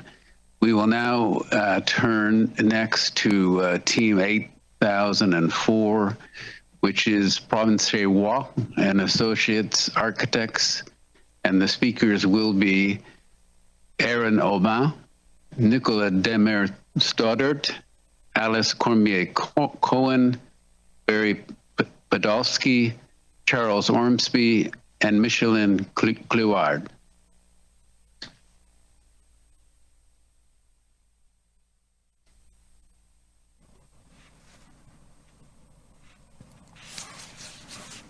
Gela Kasla, Nukwam Guasalas, Gila Kla Zawadi, Ala Danakta Awitlala. Hello, my traditional name is Guasalas. My other given name is Aaron Aubin. I am from the Danakta Awitlala First Nation. I am a Kukwak person and an Indigenous urban planner. I'm presenting today from the Treaty 7 Traditional Territory and the homeland of the Métis Nation of Alberta, Region 3, or as known as the City of Calgary. Since the beginning, Indigenous peoples have acknowledged each other's traditional territories when visiting, respecting the original peoples as caretakers and their enduring relationship with the land. In the spirit of reconciliation, we acknowledge that the Parliamentary Precinct Block 2 rests on the unceded, unsurrendered territory of the Algonquin Anishinaabe Nation. Respecting Indigenous ways of knowing, a smudging ceremony, sacred fire and water ceremony was held with Algonquin elders to help guide and direct us on this path towards meaningful and long-lasting reconciliation. Over the past few months, our team has worked collaboratively to incorporate the elders' teachings into the design. When we zoom out, we see Canada as a layered land of many nations, coexisting in this vast shared place. You will see through our design references to Indigenous ways of knowing. The first is the teaching that all living things are connected, interacting with each other from earth to sea to sky. Shown here through this illustration highlighting the many traditional territories spanning across Canada. By reconnecting the wild escarpment, we offset the steel and glass and concrete buildings of the precinct and restore it with songbirds, fragrant flowers, wild grasses, and trees. Here, wild things repatriate the space as they go from place to place, moving freely from Block 2 to the natural escarpment behind Parliament Hill. Through the inclusion of this new Block 2 proposal, the Parliamentary Precinct is completed by a new South Block that reconciles dialogue, fostering rooting and growth of the Indigenous people space, bringing a rich and meaningful dialogue to the precinct. We propose to renew the nation-to-nation axis, introducing the Truth and Reconciliation Tower shown here at the east end of Block 2, and aligning with the Peace Tower and the iconic and newly renovated Center Block. In this rendering, we see clearly the natural escarpment behind the Parliament buildings and how it extends its arms out to the new Block 2 rooftop escarpment. Here you also see the full extent of our Block 2 proposal and how our design intentionally leaves room around the Indigenous people space located in the heart of Block 2. By providing this space, we respect and honor the importance of Indigenous people and their governments, ensuring their voice is amplified, extending outwards to Parliament Hill, Canada, and the world. Now I pass the presentation to Nicholas, our project lead architect, to share more about this exciting proposal. Thank you, Aaron. Restoring, reconciling, and renewing means moving away from the traditional square in favor of the indigeneity and universality of the circle form by creating Keyway Place to the west and the Place of Many Nations to the east, allowing the IPS to breathe and grow. This new national landmark, housing an agora, committee rooms, and civic places completes the Parliamentary Precinct. Facing the Peace Tower is the Truth and Reconciliation Tower, which is set in the Place of Many Nations. Here, all citizens are connected through dialogue and celebrations on a shared site with the Indigenous people space, creating a civic experience that is imbued with indigeneity and brings new voices to the national narrative. To the west, Keyway Place is set in a renewed cultural landscape that rises up to the escarpment roofscape. The notion of connecting Earth to sky is expressed as part of an evolving ecosystem embraced through the atrium spaces that extend from the original bedrock all the way up to the escarpment roofscape. Through the experience of secure, fluid entrances, members of Parliament and visitors will exchange in a transparent, inclusive, and meaningful spaces that bring Canadians together. Set in light-filled atriums with views onto Parliament, the Truth and Reconciliation Tower reflects a collective desire to preserve the history of the first Indigenous peoples in the region while renewing our understanding of Canada.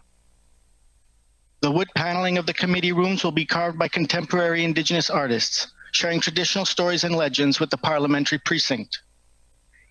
Each committee room can be made transparent to enable citizens and visitors to view parliamentary proceedings, reinforcing our need for dialogue and connection, and transparency and justice.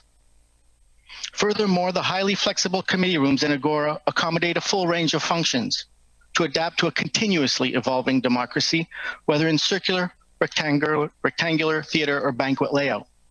Now to Alice Cormier-Cohen, architect, who will speak to the identity of our proposal. Thanks, Nick. Throughout the project, Indigenous artists will be called upon to collaborate in bringing new voices to the expression of the parliamentary precinct. To reconcile an architectural dialogue that fosters rooting and growth of the IPS, the massing is set back from the Wellington Street wall to reveal two shared public spaces. This allows light to penetrate deep into the site and to establish sightlines for the IPS. The Place of Many Nations and adjacent Agora connect to host events as shown in these plans. On the left, the open space is used for exhibits. In the center, people gather around a sacred fire ceremony. On the right, children are splashing in the water during a public gathering. The large glass doors of the Agora can be open or closed depending on the type of event and the time of the year.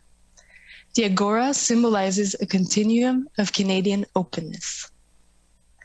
Below the Place of Many Nations, the dish with one spoon concourse further multiplies the circle shape through a large dish and spoon form placed in the center of the underground concourse, drawing on powerful Indigenous symbolism. The Truth and Reconciliation Tower is clad in cedar wood, which has been chosen for its Indigenous cleansing, purification, and medicinal properties, as well as its low carbon benefits. The office facades are more discreet, composed of stone and wood, serving as a backdrop to the tower and the IPS. The facades of the principal massing elements articulate a métissage of wampum designs and Gothic revival heritage, representing a future for Canadian culture as a land of many nations. The forms and architectural character of the South Block infill buildings serve as an architectural chorus to the exuberant forms and distinctive buildings already making up Parliament Hill and Wellington Street. And now on to Barry for our heritage conservation approach.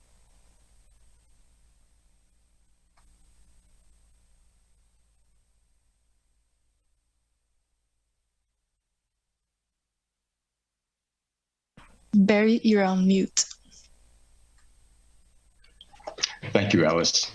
This technical elevation shows the details of how we propose to restore Sparks Street's heritage facades and human scale.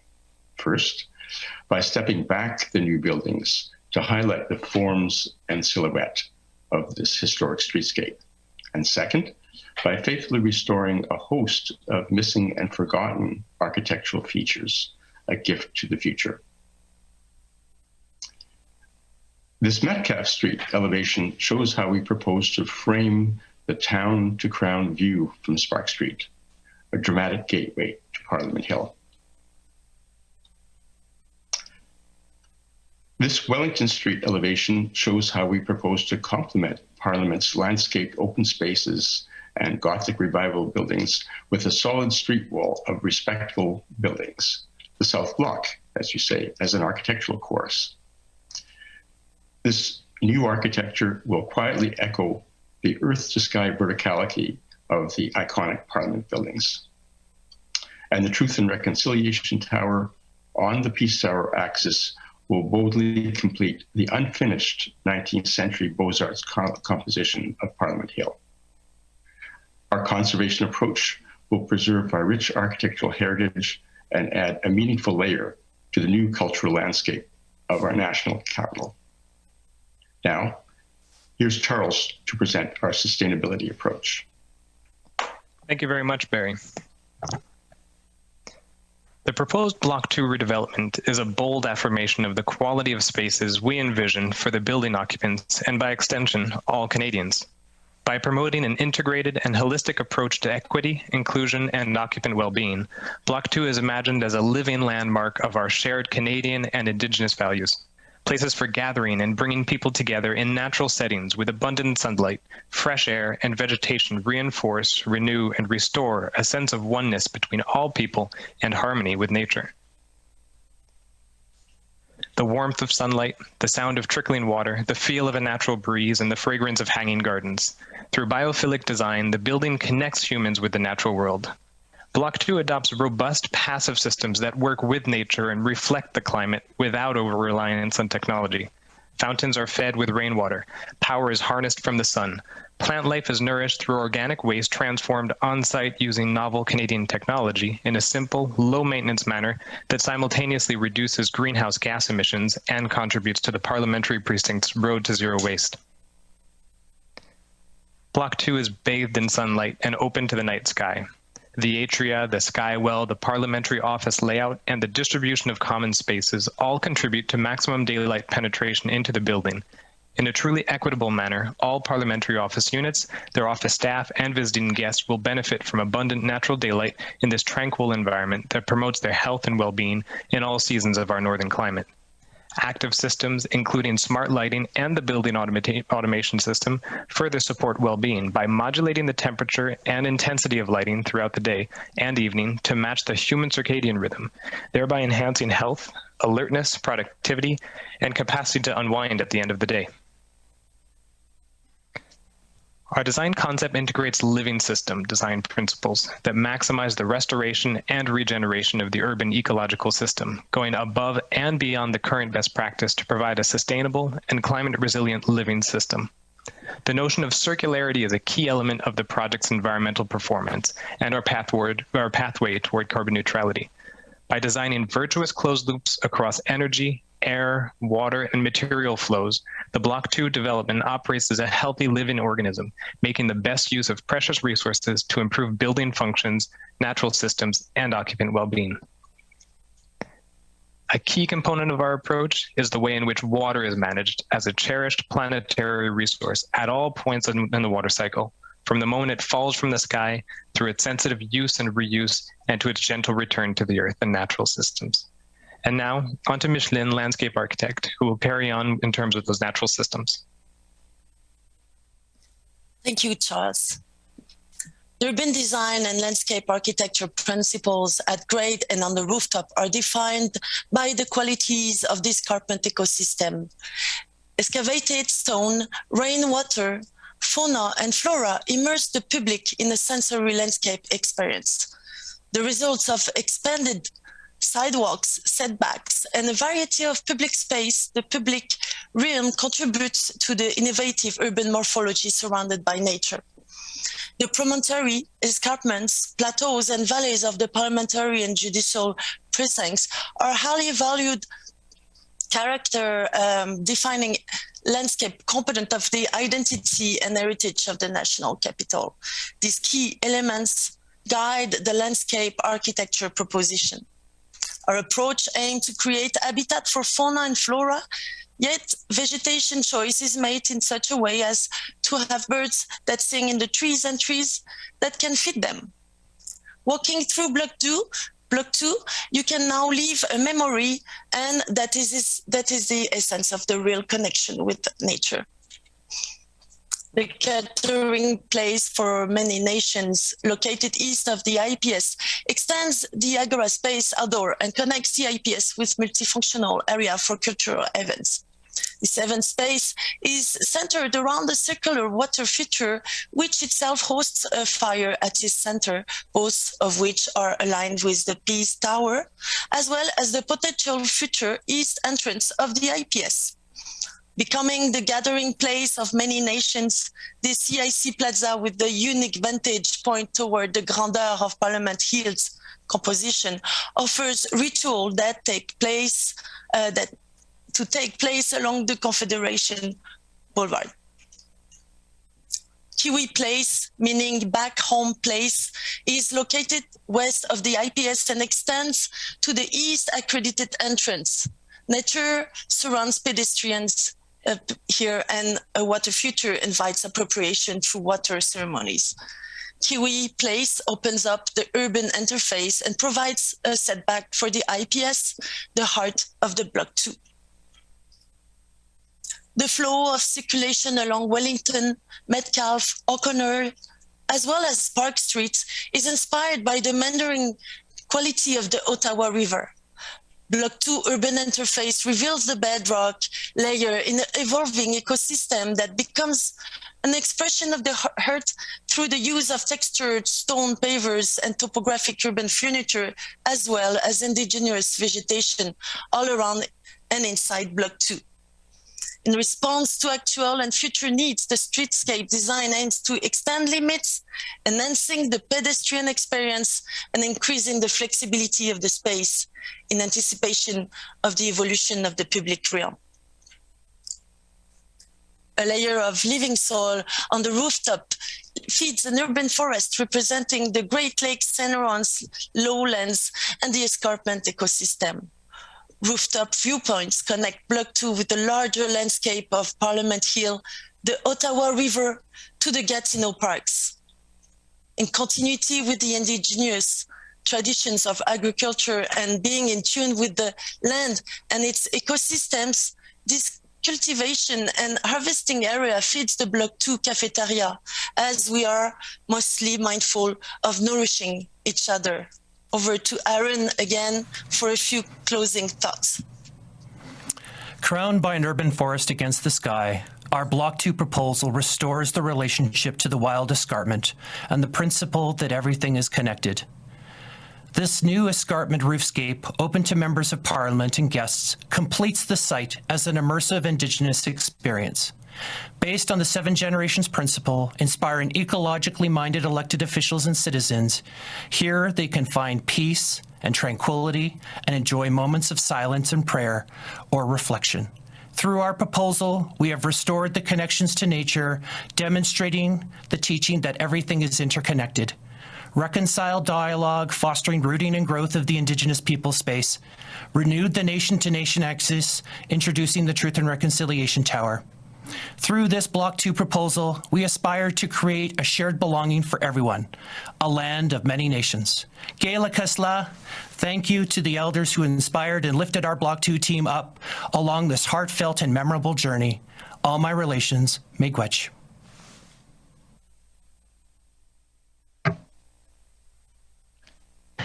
Merci à l'équipe 8004 de... Thank you to the team of 8004. So the next team is Watson Mark Telamura Architects in consortium with Benish Architects, Stefan Benish, Michael Lee, and Matthias Rudolph will speak on their name.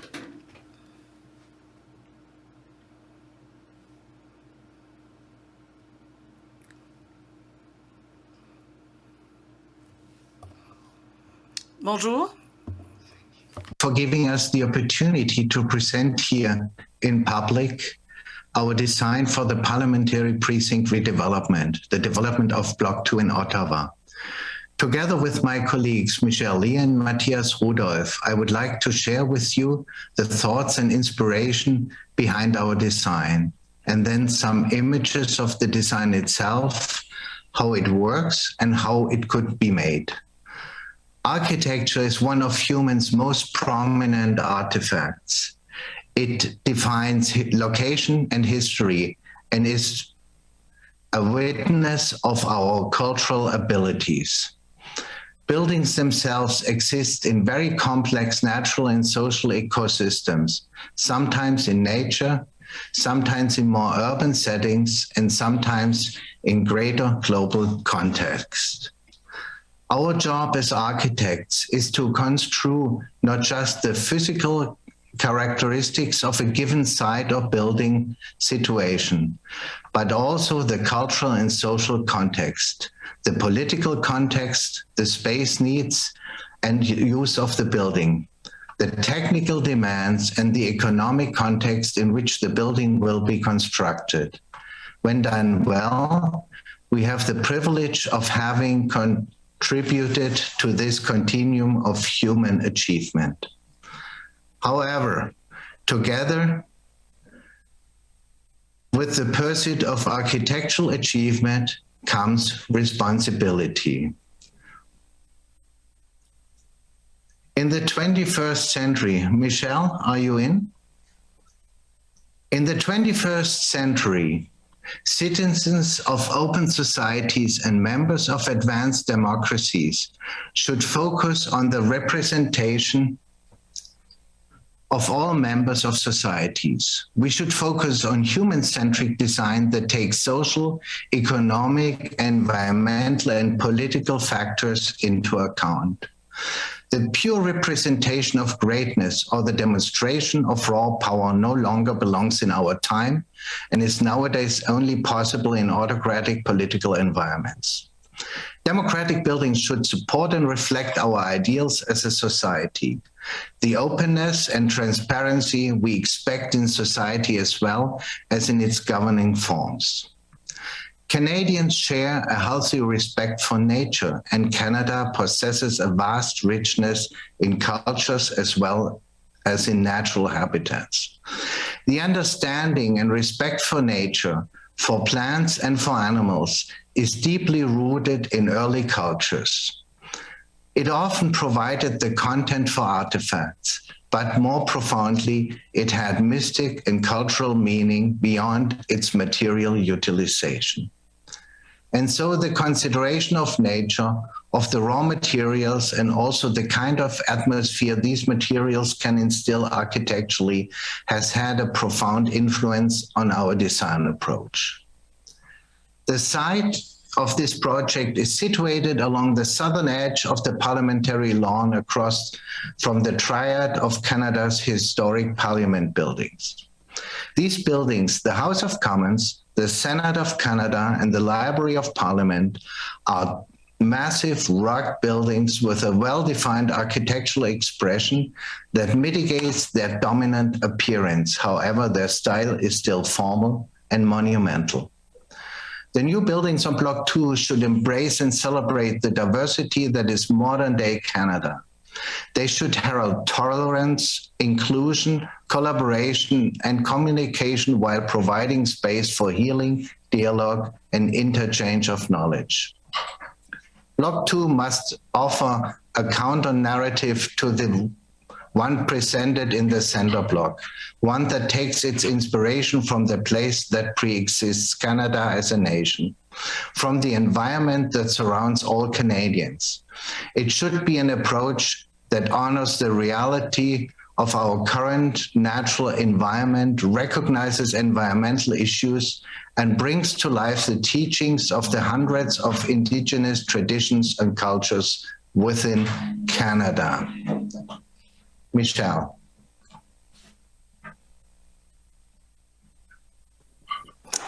To balance the monumentality of Parliament Hill, our proposal is really working at the scale of a citizen. A key principle of our approach is to design more than just a building. We want to create a welcoming, opening, and modest invitation for all Canadians to join together, to nurture civic dialogue, and to promote a deeper respect for our environment. We offer both an architecture that negotiates the legacy of the site and renews its principles of democracy for all people for a new time. As many of you know, the existing block contains an eclectic mix of architecture. And of course, we want to draw upon this heritage and reuse the materials already invested into the site. by repurposing the existing Victoria building. We also propose to incorporate this wonderful facade from the 1870s, the Four Corners building, in order to anchor the block with this historic marker. And to reinforce the urban character of Sparks Street, we propose to extend the scale and the materiality of this heritage facade across the entire block. So very important, going to the north facade, facing Parliament Hill, we are opening up the block. We want to use a highly glazed, transparent facade to enter and invite you to the site. And to anchor this opening sequence, we are creating a generous public plaza here in the green. A light timber structure, which holds the bulk of the offices in the program, will be inserted into this context. And it is punctuated by a sequence of winter gardens, which hold the main social spaces and breaks the complex down into small, intimate neighborhoods. So here we're looking from Wellington Street, and you can see the layering of the elements we just saw. And you can see how the new buildings are stitched together with the existing fabric. You can see how the winter gardens are really showcasing the social activities and breathing life into the complex at the upper stories. And you may also notice how the lines of the buildings are jogging up and down. It's not straight, not monumental. This is to create different conditions for engaging with the site. Different scales of references is very important for us. And you can see this large space in between the East Building and the IPS. This is the public plaza that draws you in and invites you to drift into the site, to socialize, to participate in the public sphere. This concept sketch, which we did very early on in the project, represents our hope for this project, where in contrast to a vertical monumental facade, we're trying to introduce a horizontal language that is expressed by these timber floor plates, where nature as a series of winter gardens can begin to permeate the building, to take on a more expanded role with the complex and the people who work there. And the winter gardens are not just symbolic social spaces, but they play a pivotal role in the energy performance of the building. This philosophy of integration with nature is at the core of our design for the parliamentary offices, where people are spending most of their time. The windows open to the outside, you have great views to the lawn, to Ottawa. And to go back to this idea of openness and transparency, we are using glazed clear stories at the top of the office walls. So the offices don't feel closed. You're not working in isolation. You feel connected to the other spaces. It creates a feeling of common endeavor and purpose. Very important to us, the materiality. What's happening on the inside? We're using a rich palette of materials such as birch, clay, and mass timber in order to engage and elevate the senses. So here we're standing inside one of the winter gardens, which are the social centers of the complex. Each winter garden has their own microclimate and unique character. And how are we doing this? We're using living materials such as sage, birch, sweetgrass, Arctic cotton, and we want to draw upon the flora of the rich landscape of Canada. At the skylights, you see textile fabrics, which we're using to filter and temper the sunlight to create a soft and inviting atmosphere. And these spaces provide ample informal seating and small meeting areas in order to encourage socialization, encourage informal contact among the people who are working in this building.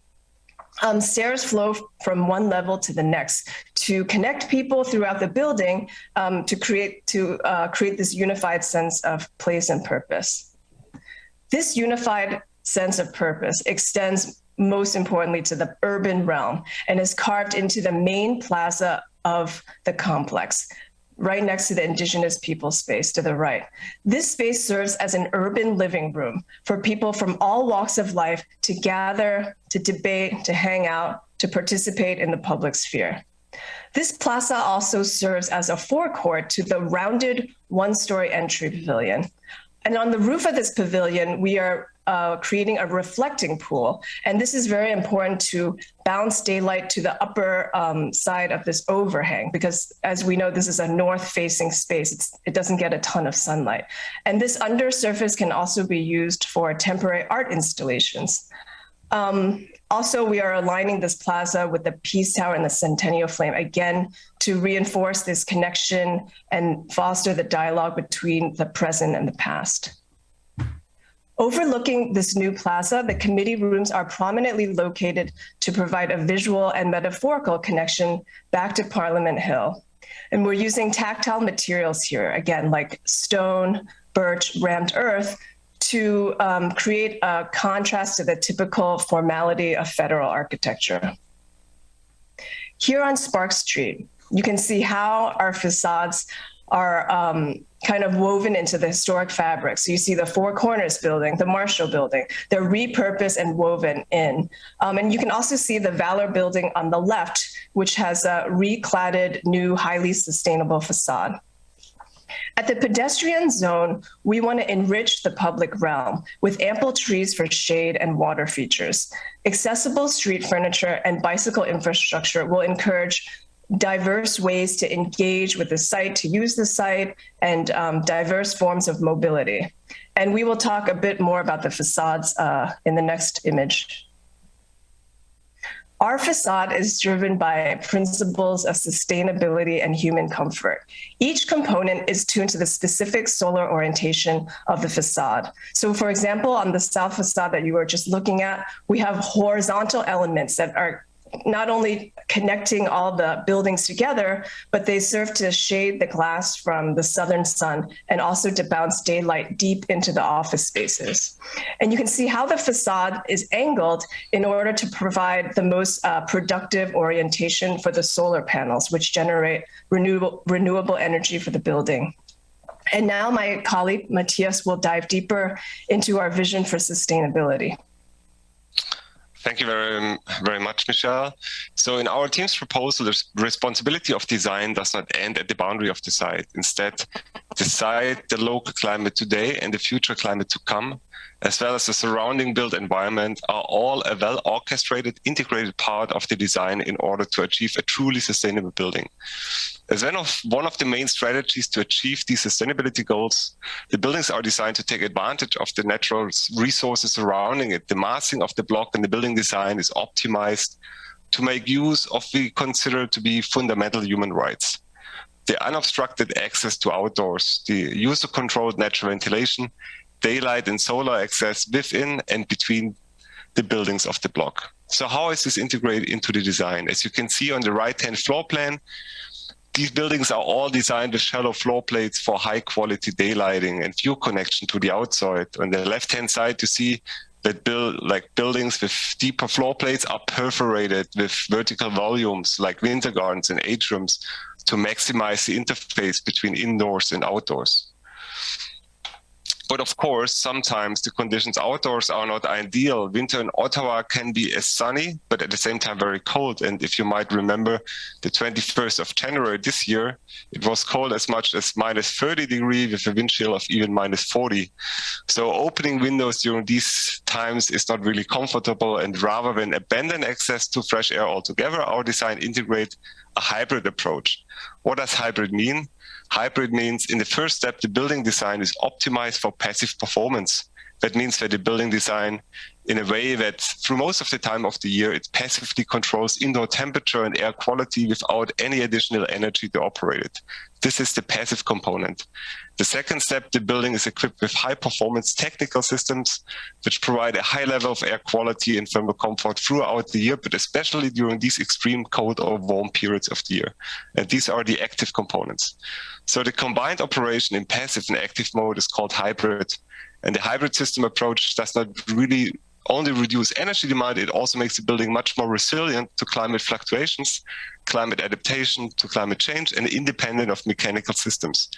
The building still works even when there's a power failure or a failure of mechanical systems. It will keep the temperature comfortable a long time, and people would not have to leave the building as they can open the windows. And most importantly, it creates an enticing indoor environment where people enjoy working, communicating, and are creative, and hopefully also very productive. And this is a section through the winter garden. Michelle already talked about this, and this is a critical part of the ventilation system. So it has also a function. And this is one of the main design principles we followed as a team, to interweave function, design, and indoor quality to one element instead of thinking in separate entities. You also might see the wood in this element. And of course, why wood? It's not only a cladding, it's also the structure. And so while wood, typical buildings have a big ecological footprint to build, and most effort in terms of energy and materials embodied in the structure itself. With the proposed design, we want to minimize this. The proposed structure is wood, and wood is renewable resource, and in Canada also a very local one, and it stores carbon. So as a whole, the building stores all the carbon from the atmosphere, and for the long time, for the lifetime of the building, it's a carbon battery. So also we plan for a building with zero carbon emissions. A building of its size and use requires a great deal of energy. On the next slide, you see a section through the building and also the energy supply system. And to meet these needs, while still delivering a zero emission building, we followed the two main strategies.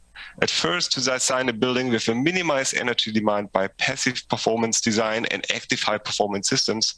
And secondly, to find alternative sources of energy that do not come from burning fossil fuels.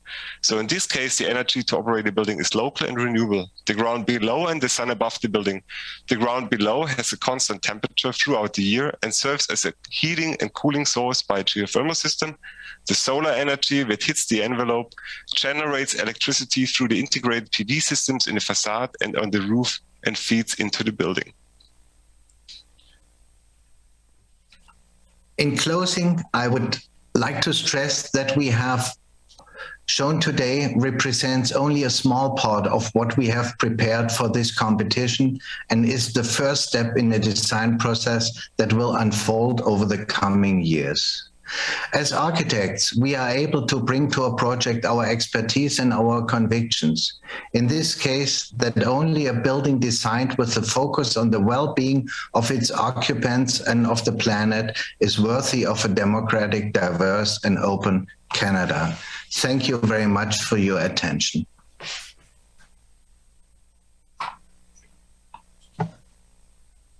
Thank you, Team 8005, and specifically Stefan, Michelle, and Matthias. That was a very complete and compelling presentation. We now introduce Team 8006, which is Wilkinson Eyre in association with IDEAA, and speaking for them will be Dominic Bettison, Heidi Merkel, and Dima Cook. Thank you.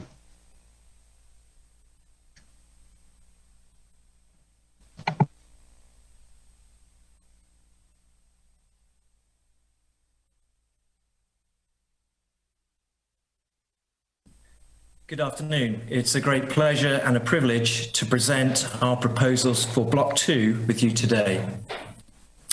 We recognise the extraordinary setting for this project and the national significance of the parliamentary precinct to all Canadians and the Indigenous peoples. Our proposals are respectful to the dignity of the parliamentary triad and Indigenous Peoples Building, or IPS, and seek to reinforce the visual and symbolic preeminence of Parliament Hill. Our designs present a new identity, embracing all of the peoples of Canada through a series of buildings which move beyond the architectural motifs of empire, which defined many of the surrounding buildings. This new identity reflects the broad diversity of modern-day Canadians based on mutual respect and a shared connection with nature, the seasons, Canada's distinct regions, and its unique landscapes. Today, the block presents a fragmented cluster of varying architectural styles, quality and massing. Our concept proposes the reinstatement of a well-defined urban fabric. It is a bold reinforcement of the crown and town symbolism. We seek to complete the fourth wall of the parliamentary triad and the Great Lawn. Our master plan concept proposes the repairing of the urban fabric and union with the many historic buildings across the overall site, so that the sum of the parts becomes greater than the whole. A strong outward expression of the architecture are references to nature which complement the softer, organic interiors which sit at the heart of our proposals. We have been inspired by Canadian nature, materials, and organic forms. The long and rich history of the site and Parliament Hill Triad is well known and forms the inspiration for our approach. In the early days of Canadian democracy, a unified architectural block provided a consistent street edge of architecturally significant buildings. Our proposed buildings are informed and connected by the history of the site to the modern era. They are inspired by the scale and rhythm of the historic buildings which once occupied the site. These buildings adopted a classical architectural language incorporating a base, a middle, and a top. Our buildings incorporate a similar base, middle, and top. This classical ordering reflects the neighboring Indigenous people space and many of the locally architecturally significant buildings, which include the parliamentary triad itself. Our proposals are bold but respectful of the historic architectural context of the nation's capital. However, by modulating this architectural vocabulary, we aim to reflect 21st century Canada. The new buildings reinstate a unified street wall of carefully proportioned scale and massing. The overall massing is articulated by the rhythm of a series of distinct bays, which recall the earlier historic buildings on the site. A respectful offset from the IPS building is introduced, and the end walls facing the IPS are curved to define a symbolic, imaginary circular form cast around the IPS. These stone end walls avoid overlooking and create a three-story canvas which the Indigenous people could use for cultural display, carvings, and for artwork. At the roof level, a series of scalloped bays produce a crenulated, spiky profile, which references the architecture of the adjacent parliamentary buildings. The incorporation of reflective glass at these upper levels will appear crystalline or ice-like, something which speaks of Canada's relationship to the cold north. The roof zone will reflect the sky throughout the day in a dynamic and ever-changing way. The dramatic architectural expression of our proposal is informed by a series of expressed bays and associated tree structures whose branches extend to the roofline. At the roofline, the branches form an organic pattern of tracery, the meaning of which is open to interpretation: tree-like, animal-like, fissures in ice, or Gothic tracery. The building's bays become opportunities to reference the provinces and territories of modern-day Canada. Significant towns and cities could be highlighted, and the face of the stone could also provide a canvas for art depicting each province and territory. Within each structural bay, a series of bay windows express the Parliamentary Office Unit, or POU module, which sits behind. Each window has been angled to precisely align with the Peace Tower, creating a direct visual connection between the parliamentarians' offices and this important national landmark. On top of the Senate block, a flexible event space is conceived as a dramatic horseshoe-shaped object floating above the main building below. It has been aligned with the axis of the Peace Tower. Reflections of the tower and the triad will be captured within its curving form. This will provide an amazing, flexible gathering or interpretation space from where to tell the story of Canada. The dramatic interior, with its curving form, symbolically embraces this national symbol of unity. By night, the building will be elegantly lit. Lighting will trace the tree structures and their organic rooftop tracery. The possibility exists to project images onto this element for important national days and to allow the facade to become a dynamic display and a changing canvas for art, commemoration, or celebration.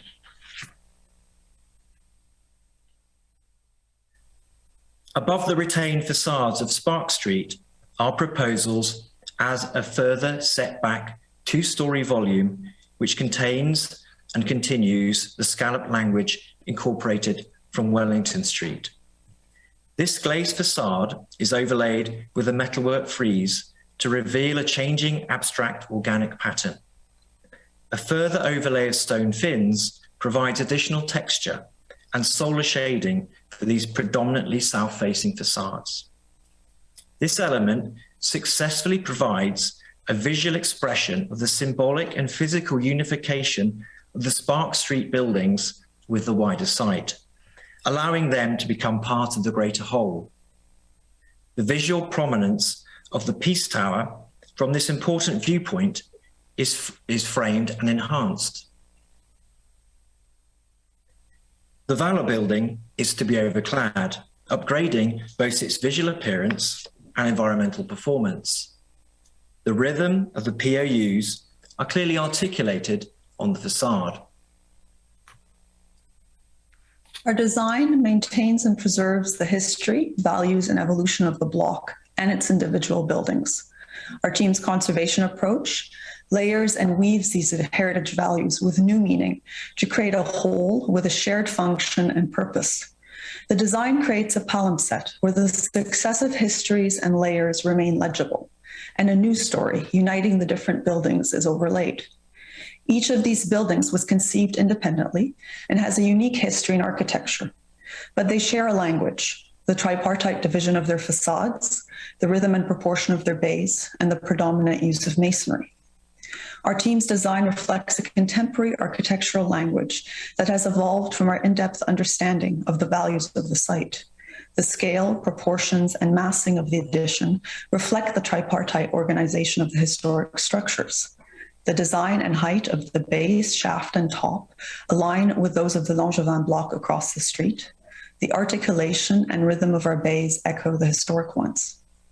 The new stepped back and scalloped upper stories link and tie the historic structures together. This unifying ribbon weaves the independent buildings into a single integrated complex. The use of natural and traditional building materials, stone, wood, metal, provide continuity with the historic material palette. From the street, the identity of each building is preserved. Their facades and character-defining elements will be conserved. Our team's design and conservation approach are a function of value received from the old, value added by the new, and value generated by their interaction. Buildings will provide high standards of amenity for parliamentarians and the visiting public, whilst allowing for appropriate public engagement, education, and scrutiny of the process of democracy. The dramatic interiors are characterized by the use of warm, natural materials and soft organic forms. The interiors of both buildings are dominated by a series of dramatic light-filled atriums. The ground plane is deliberately open and transparent, symbolizing democracy. Internally, the ground and lower levels are characterized by a forest of timbered tree-like structures which form a series of vaulted ribs which support the building above. A soffit of timber creates a three-dimensional topography or forest canopy overhead. The impressive F&B amenity to both buildings is located within a symbolic circular form at the lower level. Large, full-height atriums have been designed at the heart of both the east and western plots. These dramatic spaces bring daylight deep into the building plan and allow for covered circulation between the perimeter POUs, meeting rooms, committee rooms, and support functions. Tall, tree-like timber columns extend up the full height of the atriums and branch to support the roof. The character of the atrium spaces are enhanced by nature with the incorporation of abundant planting and large trees. The parliamentary offices are designed as bright spaces. They're characterized by exposed timber, structure, ceiling soffits, and wall paneling. Most have stunning views of the parliamentary buildings by their full-height bay windows angled to the Peace Tower. The large committee room is designed as a dramatic circular shape. Its symbolic form integrates woven timber to provide the interior wall finishes. The atriums have been designed as visually warm and inclusive areas, characterized by the incorporation of organic forms and fluid shapes. A series of meeting pods float within each atrium space. These soft organic forms are clad with timber strips reminiscent of hand-woven baskets. Here's an interior view of a meeting room pod with woven inner surface and blackout skylight. As you would expect of all new buildings, the project will hit the highest standards of sustainable construction and energy performance and operation. We have adopted the principle of reduce in-use energy and embodied carbon, improve the efficiency, and generate both energy on-site and adopt off-site regenerative timber. The key features of the sustainability strategy are as follows: reuse of existing building stock in combination with a new built mass timber structure which reduce embodied carbon of the construction. Energy consumption is minimized with passive design measures, recycling warm air from the POUs in the atrium and heat recovery systems throughout. High performance facades with appropriate clear glazing and shading depending on its operation. Fenestration also allows for natural ventilation with mechanical support when needed. PV panels generate energy on site, and off-site regenerative timber is utilized. Grey water is also harvested and recycled. Water-efficient fixtures and LED lighting further reduce the operational requirements.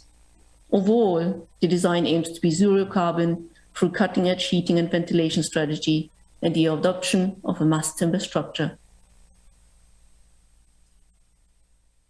Our design presents a new architectural identity for the Canadian Parliament, embracing modern Canada's diversity and a shared commitment to the natural world. At the same time, our design carefully responds to its immediate surroundings and makes a positive contribution to the sensitive historic context. The building's proportions and vertical orientation reflect its historic neighbours without pastiche, and the quality of its details symbolize national pride and confidence in a transparent, democratic manner appropriate to the 21st century. Thank you.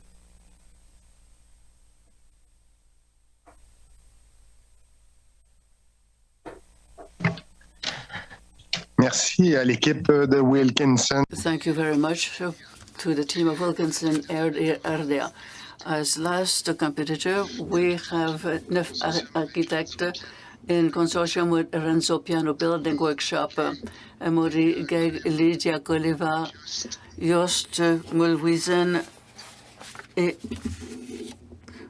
vont être leurs représentants.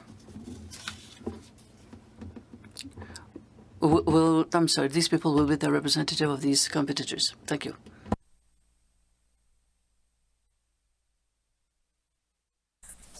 Thank you very much for the introduction. I'd like to thank PSPC, the competition organizers, and the City of Ottawa for the quality of the competition materials and the discourse we were able to benefit from throughout this process.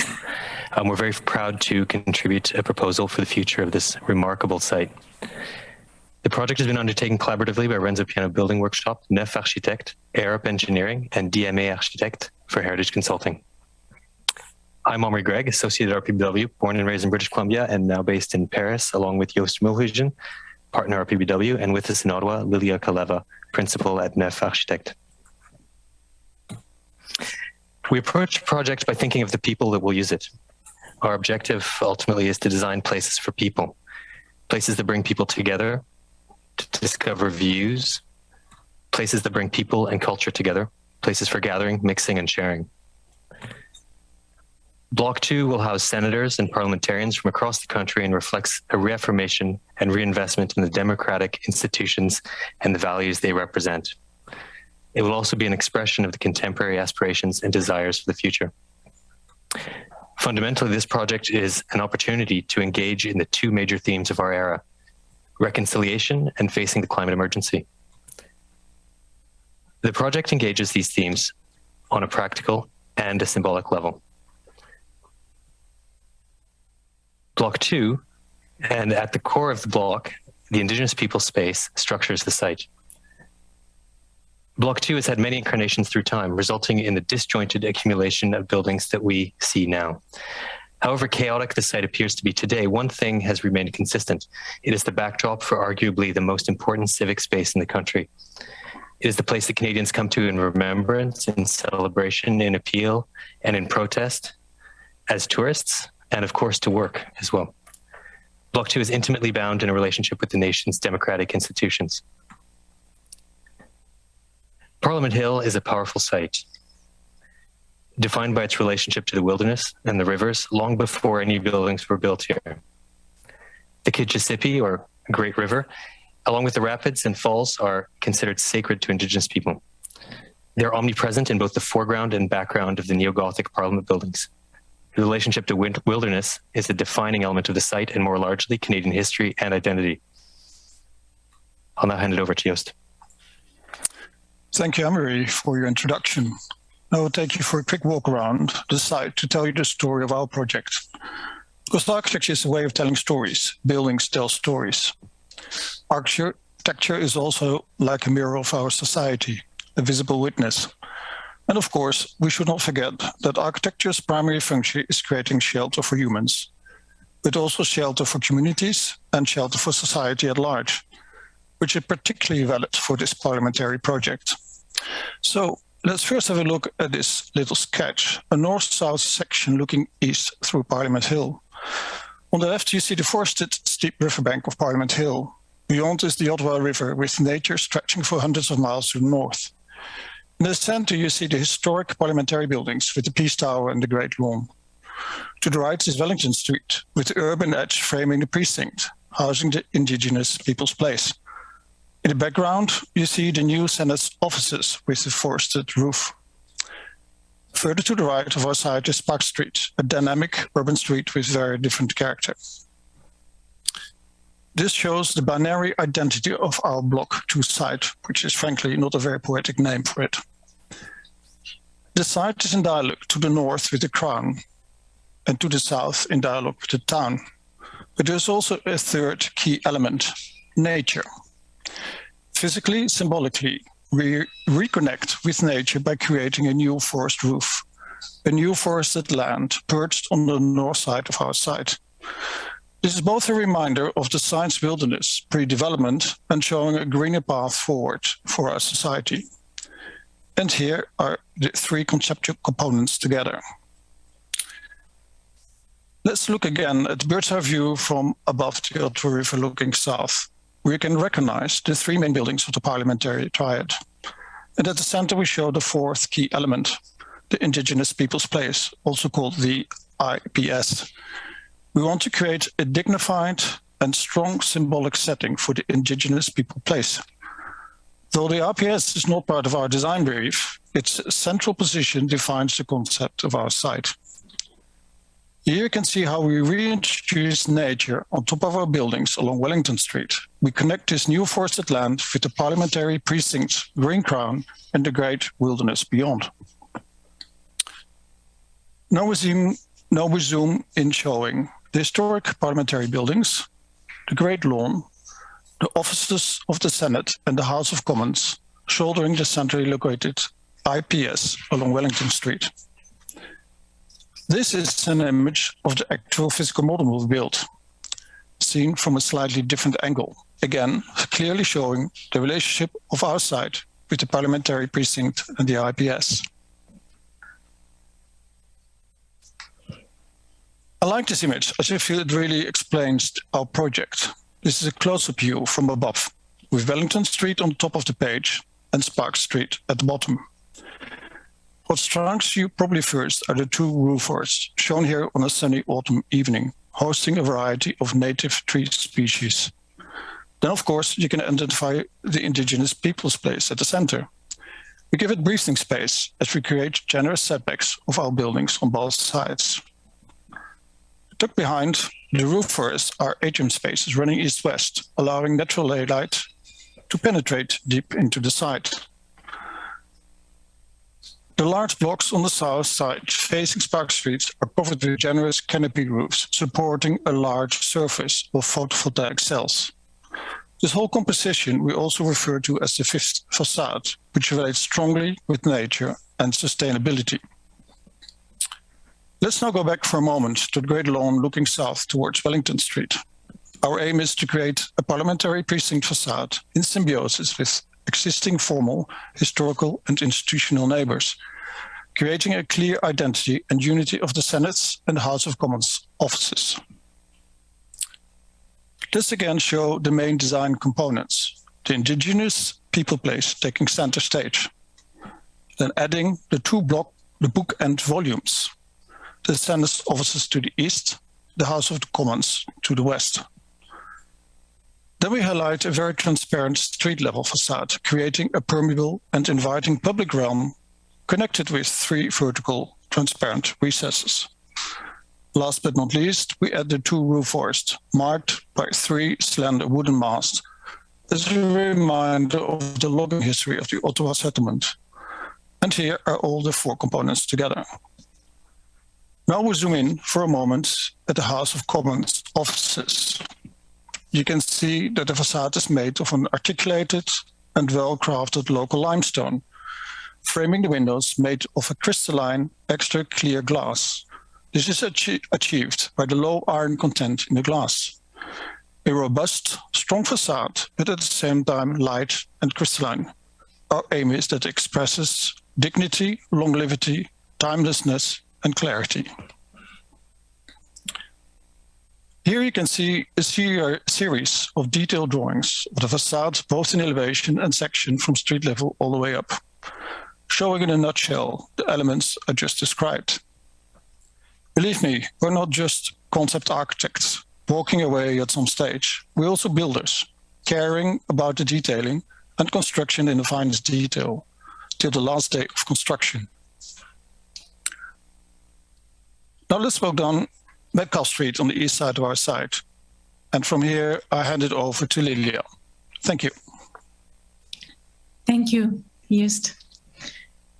We started the tour looking north along Metcalfe for this important view towards Parliament, where the building acts as a civic gateway, framing the Peace Tower with a series of ascending vertical volumes culminating in the forested roof line that crowns the Wellington elevation. To the left of the image, on Sparks, the building has to adapt to a very different context, using a compositional approach that is suited to the character of this pedestrian street. One that is more of a composition of individual buildings, each with a different personality, coming together as a whole to animate the human scale and create a fabric that dialogues with the city to the south. Just as the northern portion of the project is topped with a regenerative forest, the south is covered with a layer of photovoltaic panels harvesting energy from the sun, while also creating a light, clean line hovering above the different volumes and tying them together into a consistent whole. As such, our scheme responds very clearly to each context and expresses the two primary roles the building must play: a coherent, formal, institutional facade towards Parliament to capture the long views along the Great Lawn, and the more intimate human scale along Sparks, engaging in a dialogue with the pedestrians and the city beyond. Throughout, each of the buildings on the site are treated with equal care and attention, whether new or old. Working closely with our heritage expert team, and after extensive research, we propose an approach that preserves and rehabilitates in such a way that the character of the street is reinforced. Most notably, the Bank of Nova Scotia building housing the Library of Parliament, which you see to the left of the image, receives additional daylight and views by opening up a visual corridor through the building all the way to Parliament, affirming its presence on both Sparks and Wellington. As another example, the Burks building at the center of the image reclaims its dignity by bringing back key elements of its once beautiful facade that were unfortunately lost over time, allowing it to affirm its elegant presence yet again on the street. At grade, a large canopy marks an important entry welcoming visitors and parliamentarians, animating the pedestrian experience and emphasizing the human dimension. Thoughtful detailing privileged transparency and lightness at street level, restoring the building's original proportions in stonework, while above, the ornate balcony is brought back, restoring the harmony that was lost in the composition of this heritage building's facade and providing a moment of delight both along the street and in the quality of the interior space, giving users access to light and air. In the middle of the block, adjacent to the IPS, a new public entrance provides access to the commercial program. This finely detailed new atrium invites people in and allows light and views to penetrate deep into the building, giving a glimpse of the greenery and warmth within. Most notably, this light construction also allows the building to act as a good neighbor to the Indigenous people space to the west and north, letting sunlight into the heart of the IPS and deep into the city block. Just like the central atrium that runs east-west, carries daylight and warmth into the adjacent blocks, qualities that permeate from the common areas all the way through to the workspaces. Amaury? Thank you, Lilia. So let's go inside. This is the main atrium. It's both a void that allows light to penetrate into the center of the block and an enclosure that tempers the air, enabling the building to become more resilient to climate extremes. It's also a space for meeting and for sharing, capable of hosting cultural exhibitions associated with the history and the site and the Canadian multicultural experience.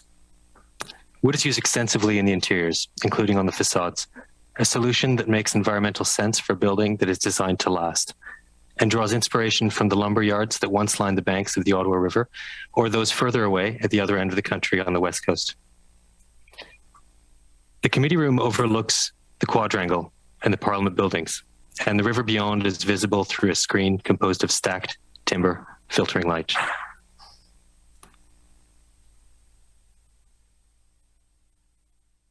The typical floor plan is rational. The north and south sides are held together by the atrium voids, and along with efficient and legible layout, the design facilitates wayfinding and improves accessibility. Formal and informal meeting spaces are abundant, allowing for exchange between people in a building primarily composed of isolated offices, resulting in a more inclusive, inviting, and productive environment. The office units themselves are highly efficient and with building services and furniture integrated, allowing for high ceilings, abundant light, and natural ventilation.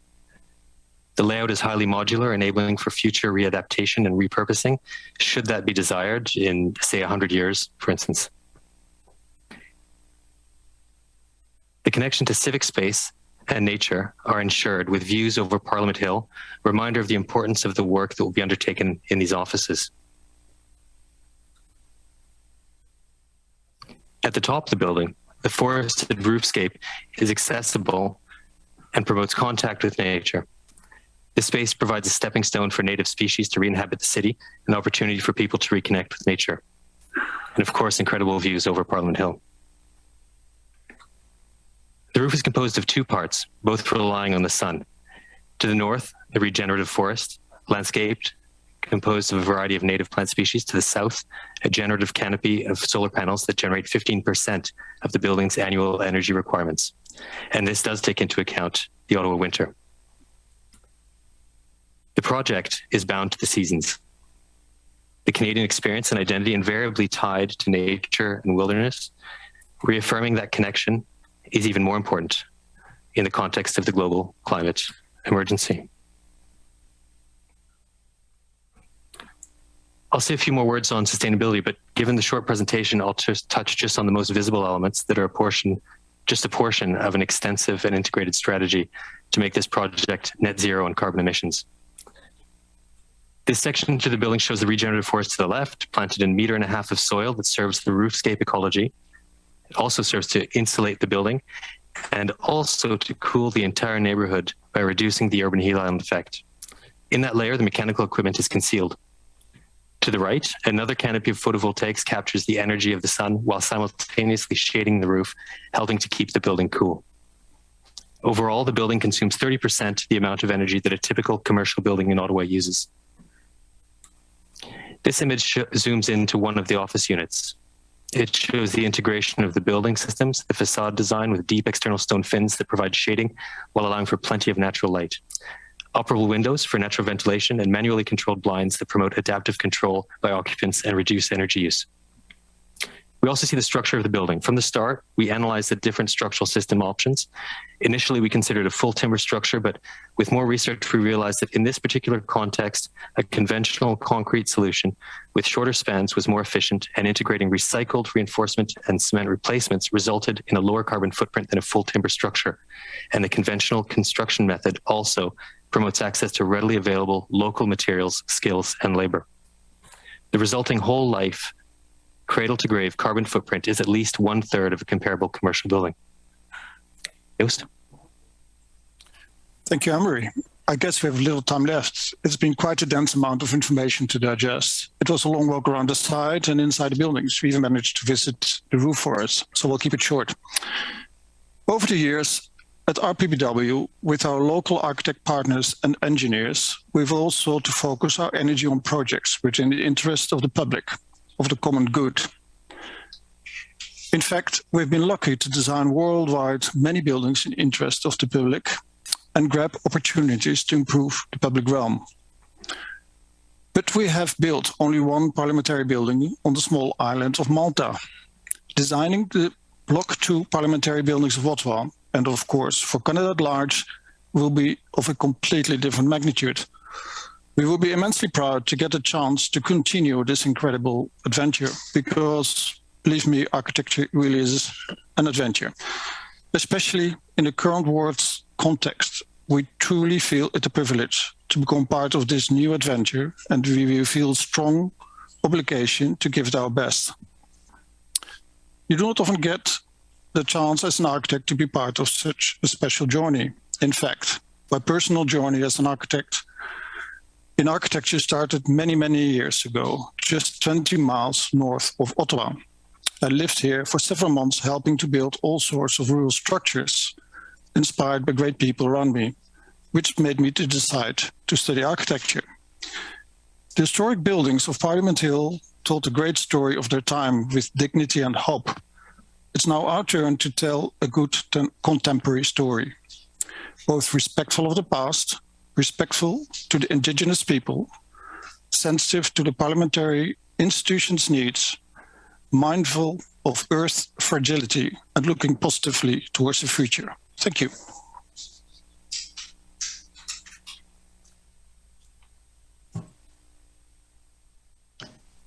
Oh, thank you, Anne-Marie, Joost, and Lilia. That was coherent and concise. We are now complete the 6 presentations, and I must admit that I am hugely impressed that we are a few minutes ahead of time, and that 25 different architects actually held to their scheduled timeframes. Very impressive. As is evident from what you've just seen, the teams collectively have expended significant effort and completed a huge amount of very impressive work. What you have seen is only a small selection of their final submissions. These included detailed drawings, reports, and analyses, which will all be considered by the technical advisors and the jury. Finally, let us thank again the REIC for undertaking a leading role as the supervisor of the overall competition. This is an important initiative for the Government of Canada to sponsor an architectural design competition for such a symbolic project and site. We should all be grateful for the recognition that architecture and architectural excellence does indeed matter, as it certainly was an obvious imperative for this very important site. We also wish to recognize again the very key role that has been played throughout the competition process by Fazines, led by Benjamin Hotzbach, who have acted as the competition manager. They have effectively managed extensive documents, information, and people on behalf of PSBC, and they have done it in an exemplary manner, which has been key to the success of this process. The co-chairs of the jury are Bruce Hayden from Vancouver and Anne McElroy from Toronto. And for final comments, I would like to introduce Anne McElroy. Thank you very much, Peter. I'm Anne McElroy, co-jury chair with Bruce Hayden. We appreciate the enormous effort and clarity of each presentation and each presenter today. The jury has a great deal of work ahead as we deliberate over days at the end of April. The jury will provide PSPC with a formal report recommending the top 3 teams, including the competition laureate. There will be a public exhibition in June coinciding with Ottawa's Doors Open, where the designs of stage 1 and 2 will be on display for the public to view. We thank members of the public for your time and interest in this important and exciting project for the parliamentary precinct and for all Canadians. Finally, please send your comments to the generic inbox. The address is on the screen. And thank you everyone for your time today.